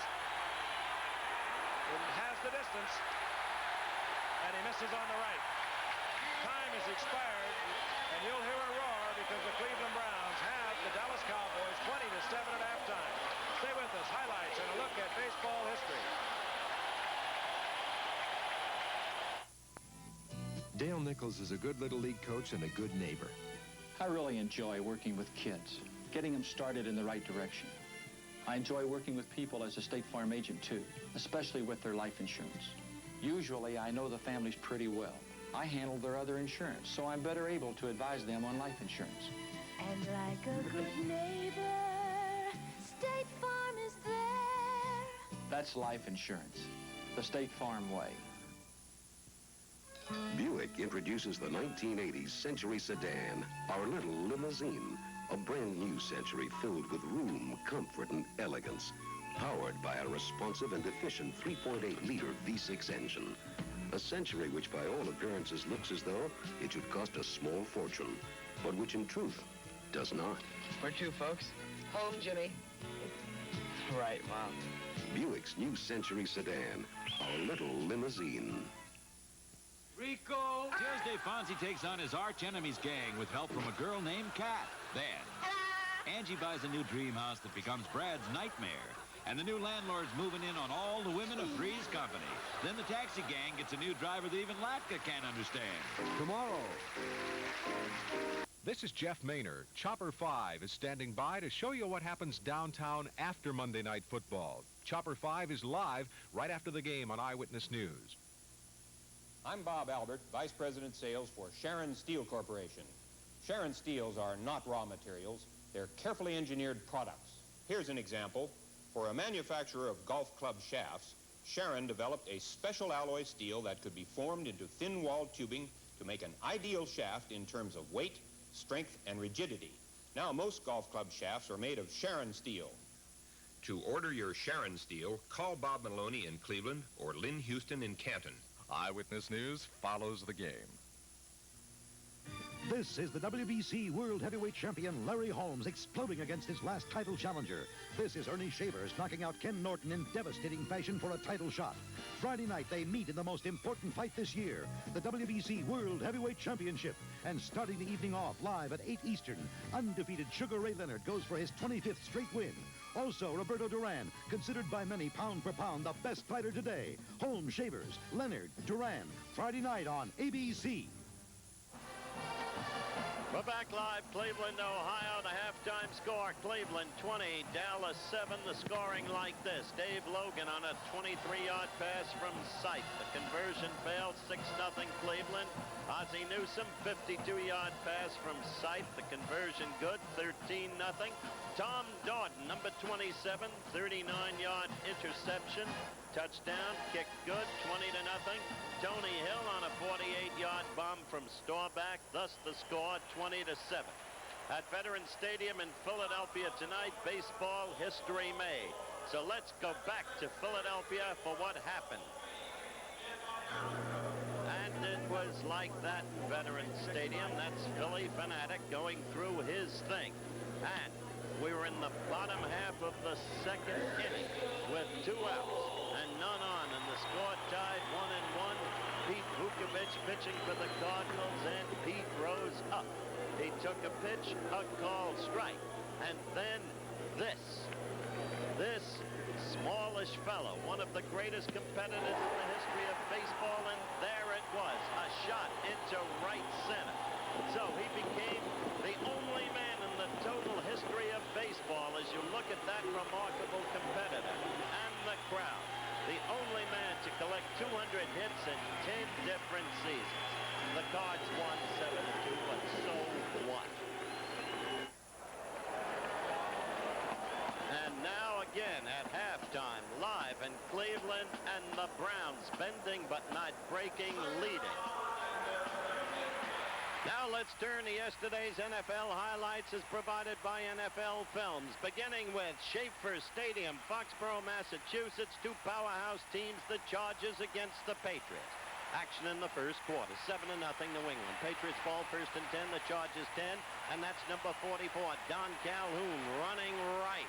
And he goes all the way in behind, fine blocking for the score. Pats 14, Chargers nothing. Then, in the second quarter, as you watch Calhoun burst in there, the Pats lead went to 17-0. They had the ball 2nd and 5 on their own 46. Number 14, the angular quarterback, Steve Grogan from Kansas State, throws deep to the all-world tight end, number 81, Russ Francis. What a catch! And that brought it to the Charger 14. It set up a John Smith 31-yard field goal. Pats 20, Chargers nothing. Second quarter, 20-0. Chargers ball, first and 10, Pats 19. Dan Fouts throwing to Johnny Jefferson, 83. 20-7, Pats. In the fourth quarter, the lead had dwindled to 27-21. Chargers ball, third and goal, Pats 9. Number 14, Dan Fouts, back to try to hit Johnny Jefferson, 83 again. But not this time. The ball's picked off by the fine linebacker, Steve Nelson, that saved the victory. The Pats won it 27-21, and a couple of guys couldn't have been happier. Owner Billy Sullivan and tight end Russ Francis. Riverfront Stadium, Cincinnati, Ohio. The number 1 Bengals draft choice, Thompson. Jack Thompson, the throwing Samoa. First quarter action, 7-0 Cincinnati. Bengals ball, 2nd and 10, their own 32.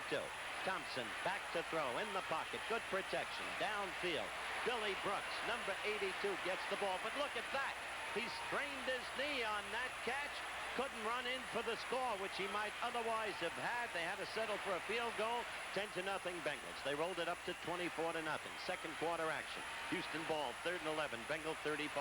Dan Pastorini, number 7, throws deep into the end zone to 0-0 Kenny Burrow. He corrals the ball. 24-7 Cincinnati. The Oilers fought back. Fourth quarter, 27-24. Oilers trailing. Cincinnati ball, 3rd and 1. Oilers 35. Thompson back to throw. Now watch closely. The ball is picked off by the reliable linebacker. Tip play. It was Greg Bingham who intercepted. Well, the Oilers tied it up. They went into overtime. 38 seconds left. And Houston ball, 3rd and 4. The Bengals 12. Tony Fritsch, number 16, trying for the field goal. And hitting it. Watch this. The ball hits the upright, goes through. Dallas won against St. Louis the same way. The Oilers stole it 30-27. Mile High Stadium, where they always have a sellout. Denver, Colorado, the Seattle Seahawks against Denver. Third quarter action. Seattle leading 20-10. Seattle ball, 2nd and 8. The Bronco 13. Jim Zahn, the southpaw quarterback, number 10, passes to 84. Sam McCullum falls over the goal line. Seattle 27, Denver 10. In the third quarter, the Seahawks had moved it up to 34-10. The lead seemed insurmountable, but Denver fought back. 2nd and goal, the Seattle 2. Craig Morton throwing. Watch this. That's the tackle, number 70, Dave Studett. A wide receiver in this formation, eligible to get the pass. 34-17 became the Seattle lead. Third quarter, 34-24. Denver still fighting back. Denver ball, 1st and 10, the Seattle 35. Craig Morton to number 80, Rick Upchurch. Touchdown. That made it 34-31 Seattle. And then in the fourth quarter, with 34-31 the score, Denver ball, 3rd and goal. The Seahawk 1. Rob Lidle busting in, and Denver with an incredible comeback victory, 37-34 over Seattle. Denver has lost only to L.A. But as for Los Angeles, they're at Tampa Bay, Tampa Stadium, and going against that surprising Tampa Bay team. This is second quarter action. The Rams leading 6-0. 1st and 10, Tampa Bay at the Rams 15. Doug Williams, the quarterback, hits number 87, Larry Mucker, in the end zone. Tampa Bay took a 7-6 lead. Still in the second quarter. And it was the young man from Grambling College once again. 2nd and 6, the LA 29. This time to Jimmy Giles. Touchdown, that made it 14-6. And Tampa Bay beat the once mighty Rams 21-6. That's Coach Johnson. He's from the college. Looks like he's worried about his problem dandruff. I wish he'd ask me. Mr. Owens, I need a shampoo. Ever tried Tegrin? Can it really work on my itching and flaking? Well, in a national survey, 3 out of 4 dermatologists judged Tegrin's medication effective in fighting even problem dandruff. I'll give it a tryout. Hey, how's that dandruff problem? Tegrin's a winner, Mr. Owens. Prove it to yourself. Tegrin works. Those magnificent men and their flying machines. Let's take her up. Gotcha, Dad. Some guys just can't get enough of flying, even when they fly for a living. Call them dedicated, call them perfectionists. In the friendly skies, we call them Captain. Those magnificent men and the flying machines, they go up into the friendly skies. Fly the friendly skies. Now let's turn our attention to some of the outstanding individual accomplishments yesterday. In Buffalo, the Bills were hosting the New York Jets. Joe Ferguson had a great day, but number 80, watch closely. You'll see a tip on this play. The ball picked off by the rookie wide receiver from Clemson. What a day he had. He caught 10 passes. Here's another one. Jerry Butler, number 80. 10 passes, 255 yards, 4 touchdowns, and it was through his efforts that the Bills crushed the helpless Jets 46-31. And at Three Rivers Stadium in Pittsburgh, another Clemson alumnus, number 89, the huge tight end Benny Cunningham, out last year, so much of the time injured, but back this year, and this the game breaker. The Steelers had been trailing the Colts, but this brought them the game-winning touchdown. There's the score. And at Arrowhead Stadium, they talk about experience in this league, but the Clemson kids are showing them you don't need it. The Chiefs' rookie quarterback from Clemson, Steve Fuller, completed 9 of 17 passes like this one for a touchdown, and he had help. He had help from a fellow named J.T. Smith. Help like this. The punt by Oakland's Ray Guy. Watch J.T. He broke a big one a week ago. Now he's going to do it again. Excellent downfield blocking. The quick taking advantage of the opening gap. The great speed. Then down the left sideline. 88 yards. Touchdown.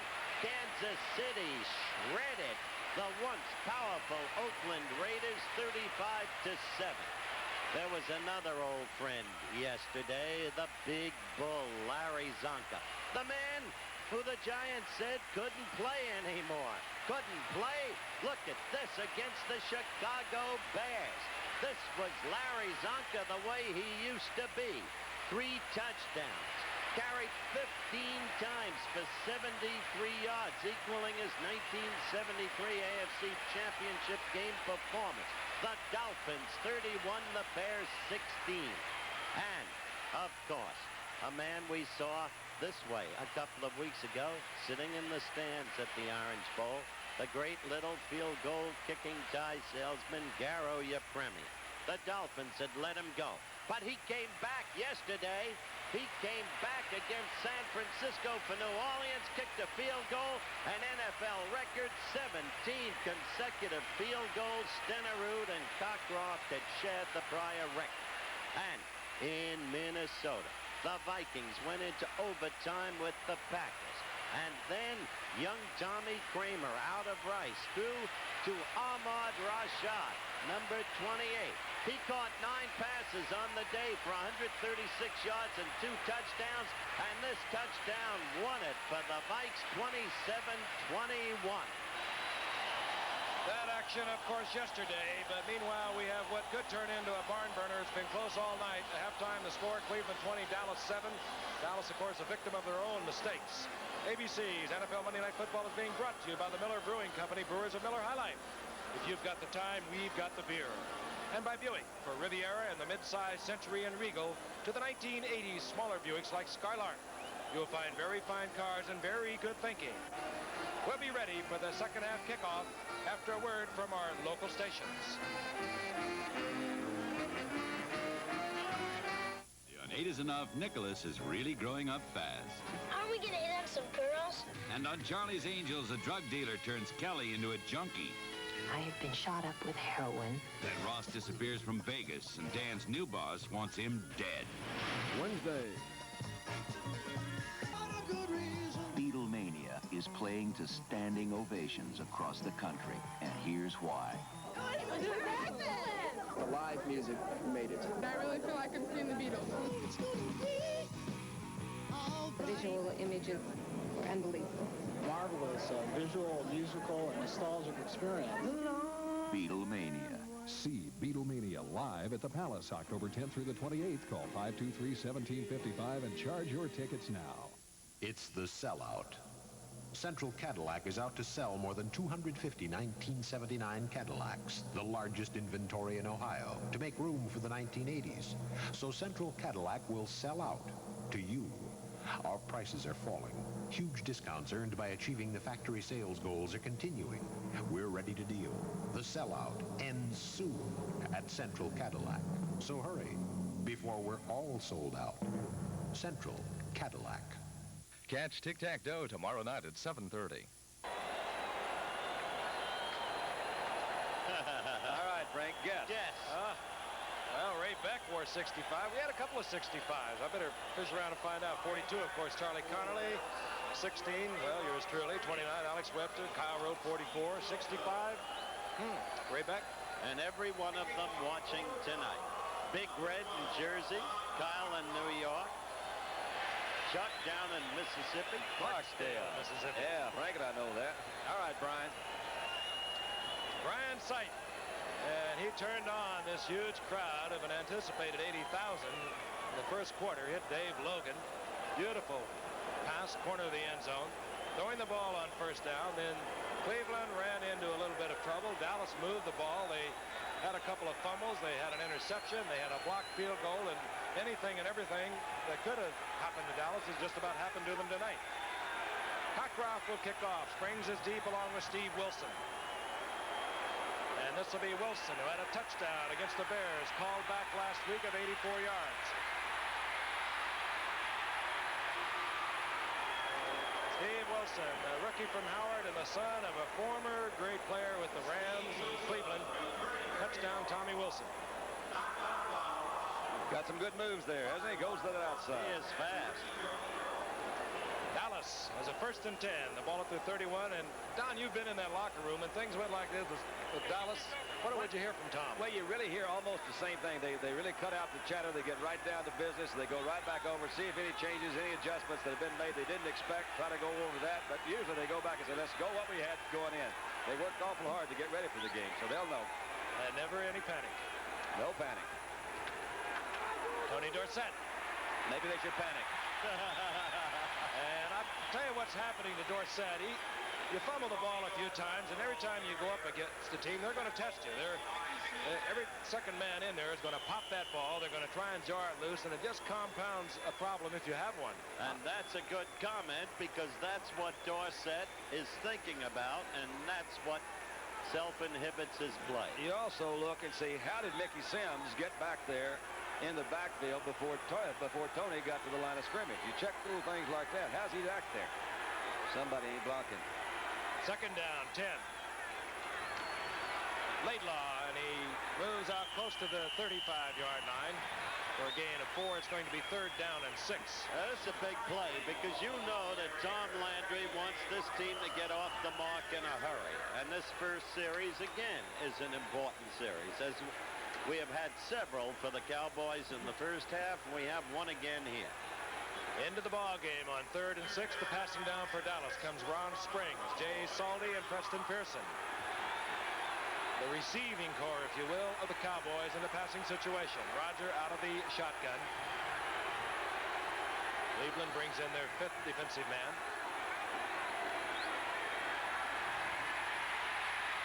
And Roger hurried again, and it was Mickey Sims once again in on Roger Staubach. Getting good pressure by Mickey Sims and Mike St. Clair both. Of course, you see Shirk around there. Shirk is the guy you kind of expect. He's got the reputation. They'll try to double him in there occasionally. You know, and Sims isn't really, he's more of a player against the run. He came up in '77 as a 4th-round draft pick, and he's strong against the run. Out of South Carolina State. The men they expect to get the pass rush from are Lyle Alzado and Shirk. But Sims is turning in quite a ball game tonight. 4th down, Danny White, and there's Keith Wright at the 25-yard line. Dangerous punt return man for Cleveland. White hangs it high. Wright was going to call for a fair catch. He never got the hand up. Flag is down. And keep in mind a new rule. Don't know whether that was applicable on that particular play, but number 47 in the Browns, that would be Ricky Jones, is gesticulating like he may have caused the foul. Sure, you can see that clip was right in front of us, Don. Well, I think it does. It applies to the new rules because it was not one of your real obvious sort of clips. I'm sure that we'll have it again. Maybe you can take a look at it. But would that be where the guy's blocking below the waist, or he's just pushed him from the back? That was just an out-and-out clip, I believe. I thought he just pushed him. I didn't see him. He hit it from the back, right in front of us. Personal foul, clipping 27 on the return. It's a 1st down. He meant 47. Watch this. 27 is Thom Darden. He's not in the special team. There you Ricky Jones. Ricky Jones. And the ball is moved back to the 14-yard line. There it is. Any contact from behind, of course, the call is clipping. So Cleveland deep in their own territory, but still with a 20-7 lead. This is Calvin Hill. Calvin Hill moves out over the 15 to about the 17. Giving 4 yards. It'll be 2nd and 6. And Greg Pruitt, we understand, will come out, test his knee that he hurt in the 2nd quarter to see if he can go back into the lineup. Well, let me tell you, if the threat of Greg Pruitt on the ground is not in there, Cleveland is in for trouble. And let's watch what Sipe does. Deep in his own territory. Let's see if he plays the venturesome kind of game he did throughout the 1st half to the very end. Ball marked closer to the 18, so make it 2nd down and 7. Here's Mike Pruitt, and Mike Pruitt gets out over the 20 to the 21-yard line. Short of the 1st down by a long 2. D.D. Lewis in there on the stop defensively for Dallas. Call it 3rd down and 3 for Cleveland. These two teams went wild in the 1st quarter. Since then, there's been an obvious and natural letdown. Although, in fairness to Dallas, they moved the ball well, seemingly at will, except for the interception and a touchdown by Darden and a fumble on the Cleveland 19 and a fumble on the Cleveland 2. Keith Wright comes in for Reggie Rucker. Has to be considered passing down for Cleveland, but they play it conservatively. And they are close to a 1st down at the 25-yard line. Mike Pruitt carrying the ball. That was a good the first. Good look. We used to call it a delay trap. One of the reasons that you run a play like that, you find a defensive end that's tendencies go to the outside, which is Harvey Martin's. It is a passing situation. Harvey's usually going to take that outside move. Try to come back in and close off Randy White on the inside and break up a little hole right between those two guys. And from high overhead, the Goodyear Blimp America from Houston, Texas gives us a beautiful view of the stadium on a great night for football. Our cameraman Norm Olson is up there with Captain John Moran from Texas. Tomball, Texas. On 1st and 10, Sipe, play action. Going deep, Rucker's there. And it's off the fingertips. Oh, boy. I love that call, Dan. That's a good call. I really do. I thought he was trying to get his backs out because he had Mike Pruitt open on the other side. But Rucker came out on there, and Kyle here, little fake to the inside, ran right through him. That's the way to play this game. Just overthrew him. You got to feel that that's basically in the area of Cliff Harris, the free safety roaming over there. And Cliff is really aggressive, tries to play those runs first. drop back out. A good route by Rucker. It wasn't really over the middle, but it was up deep. You can almost hear Kyle say, where are you, baby? That's We're in right. the zone. Give me some help, baby. Where is somebody? On 2nd and 10. Sipe again. Play action. Goes for Rucker again. This time it comes off the fingertips high over the arms of Rucker. Benny Barnes was in position for the defense had it been on target. By the way, Frank Howard, y'all may not know this, but this telecast is presented by authority of the National Football League and is intended for the private use of our audience, you see. And any rebroadcast or other use of this telecast without express written consent of the National Football League and probably root knowledge is prohibited. That has never been expressed, but okay. But the key thing here is that the Browns are not playing safe. They didn't connect, especially on the first one, to Rucker when he was open. And they've got themselves in a 3rd and 10. Look at that blitz coming in there. And that's a delayed blitz by that, I was telling you a while ago, Thomas Henderson. When Dallas gets an offense in a split formation or that wide set, they figure they know nobody can block him. It's a little delayed blitz. You see the back go out, and now here comes Henderson, and he's one of the few linebackers who has that kind of speed that can come in there from the left, and boy, does he put it to him. What a hit. Randy White was fairly close, number 54, but the hit goes to Henderson. There's a guy that was clocked as a linebacker, Langston, at 9'5". He can motor. Johnny Evans will punt. He has not been punting well tonight. Wade Manning is standing at midfield for Dallas. Wade Manning, rookie free agent out of Ohio State, awaits the punt of Evans. Kicks it low. Yep. Manning has a chance. Bobbles the ball and gets back to the 45-yard line. Flags are down all over the field. All sorts of flags on Wade Manning. A lot of laundry. Again, we've seen so many flags on the different punting teams, kicking teams this year. And we have another one on clip. Those against Dallas this time. Wade Manning is kind of an unusual story, and he really came into Dallas at the last minute almost by saying, well, I might as well give it a try. He's basically a baseball player. That's what he was. Yep. Not a bad one either. Oh, he did all right. But he figured if he didn't get drafted in the baseball draft high enough, he wouldn't have a shot. Let's see what we got working here.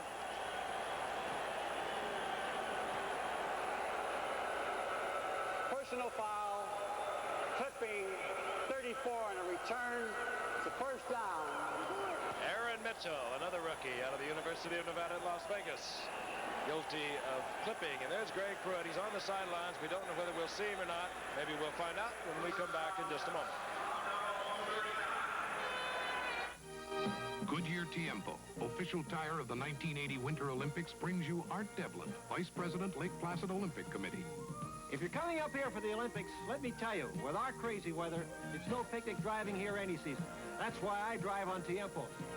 Tiempo is the rain tire, snow tire, sun tire. One tire that does it all. That Tiempo is one great tire, I'll tell you that. Get Goodyear Tiempo, the all-season radial, and eliminate winter tire changeover. A big green football team and an endless yellow sea. A cherry pie and orange sky, the bluest eyes you'll ever see. Yes, America's true colors come through on GE. GE TV brings you America's colors vivid and lifelike, and our special VIR2 circuit adjusts the color automatically. Yes, America's true colors come through on GE. GE, we bring good things to life.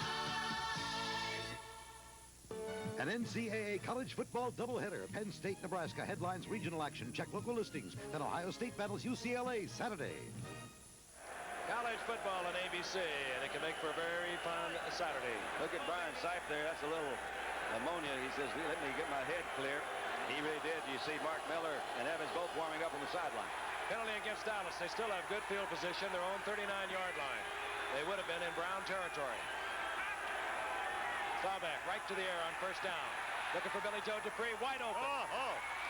Dupree up in it, he has a first down. 43-yard line of Cleveland. Oh, how that man can pick a team apart. It was laid right in between. He had Charlie Hall out there, and he had really pretty good coverage. I think it's Charlie Hall and Ron Bolton, number 28. Let's see if we can pick it out. Now, actually, it's 27. Sorry. Yeah, it's Thom Darden. You're right. just slid right on in there. Had pretty good coverage. They were back in that position. Clarence Scott, number 22, was in there. Billy Joe found that opening and a big first down. Solid tight end. Not as spectacular as a Russ Francis, maybe, or a Dave Casper, but solid. Alois Blackwell in there. Dorsett moves out of the lineup. The handoff goes to Scott Laidlaw. And Laidlaw is pounded, and it was Ambrose moving in from his middle linebacker position. Stopped at the line of scrimmage. It'll be second down and 10. And Dallas really has not had a problem moving the ball. They just keep hurting themselves. Penalties. They've had the 2 turnovers on fumbles. They've had an interception. They've had a blocked field goal. They have moved the ball well all night. Mark Miller is warming up on the sidelines for the Cleveland Browns. You saw Brian Sipe. No, but you just spoke the, Frank, you just spoke the nub of it. Dallas has been frustrating itself. They're ready to get back in this game. Second down, 10. Saldi in motion. Quick toss to Laidlaw. Oh! There's good pursuit on that. Fumble. Bobbles the ball, and Cleveland saying they've got it. I think it's going to be blown They called it dead. But I tell you, those Cleveland linebackers, again, we must call your attention to them. You haven't heard much about them, have you? Not nationally, not about Ambrose, not about Matthews, not about Charlie Hall, but boy, are they hitting. And this is a game of hitting. It's been, well, these teams were so wild in the first quarter that there has been, as I said, a natural letdown since. And yet you have the feeling Dallas is going to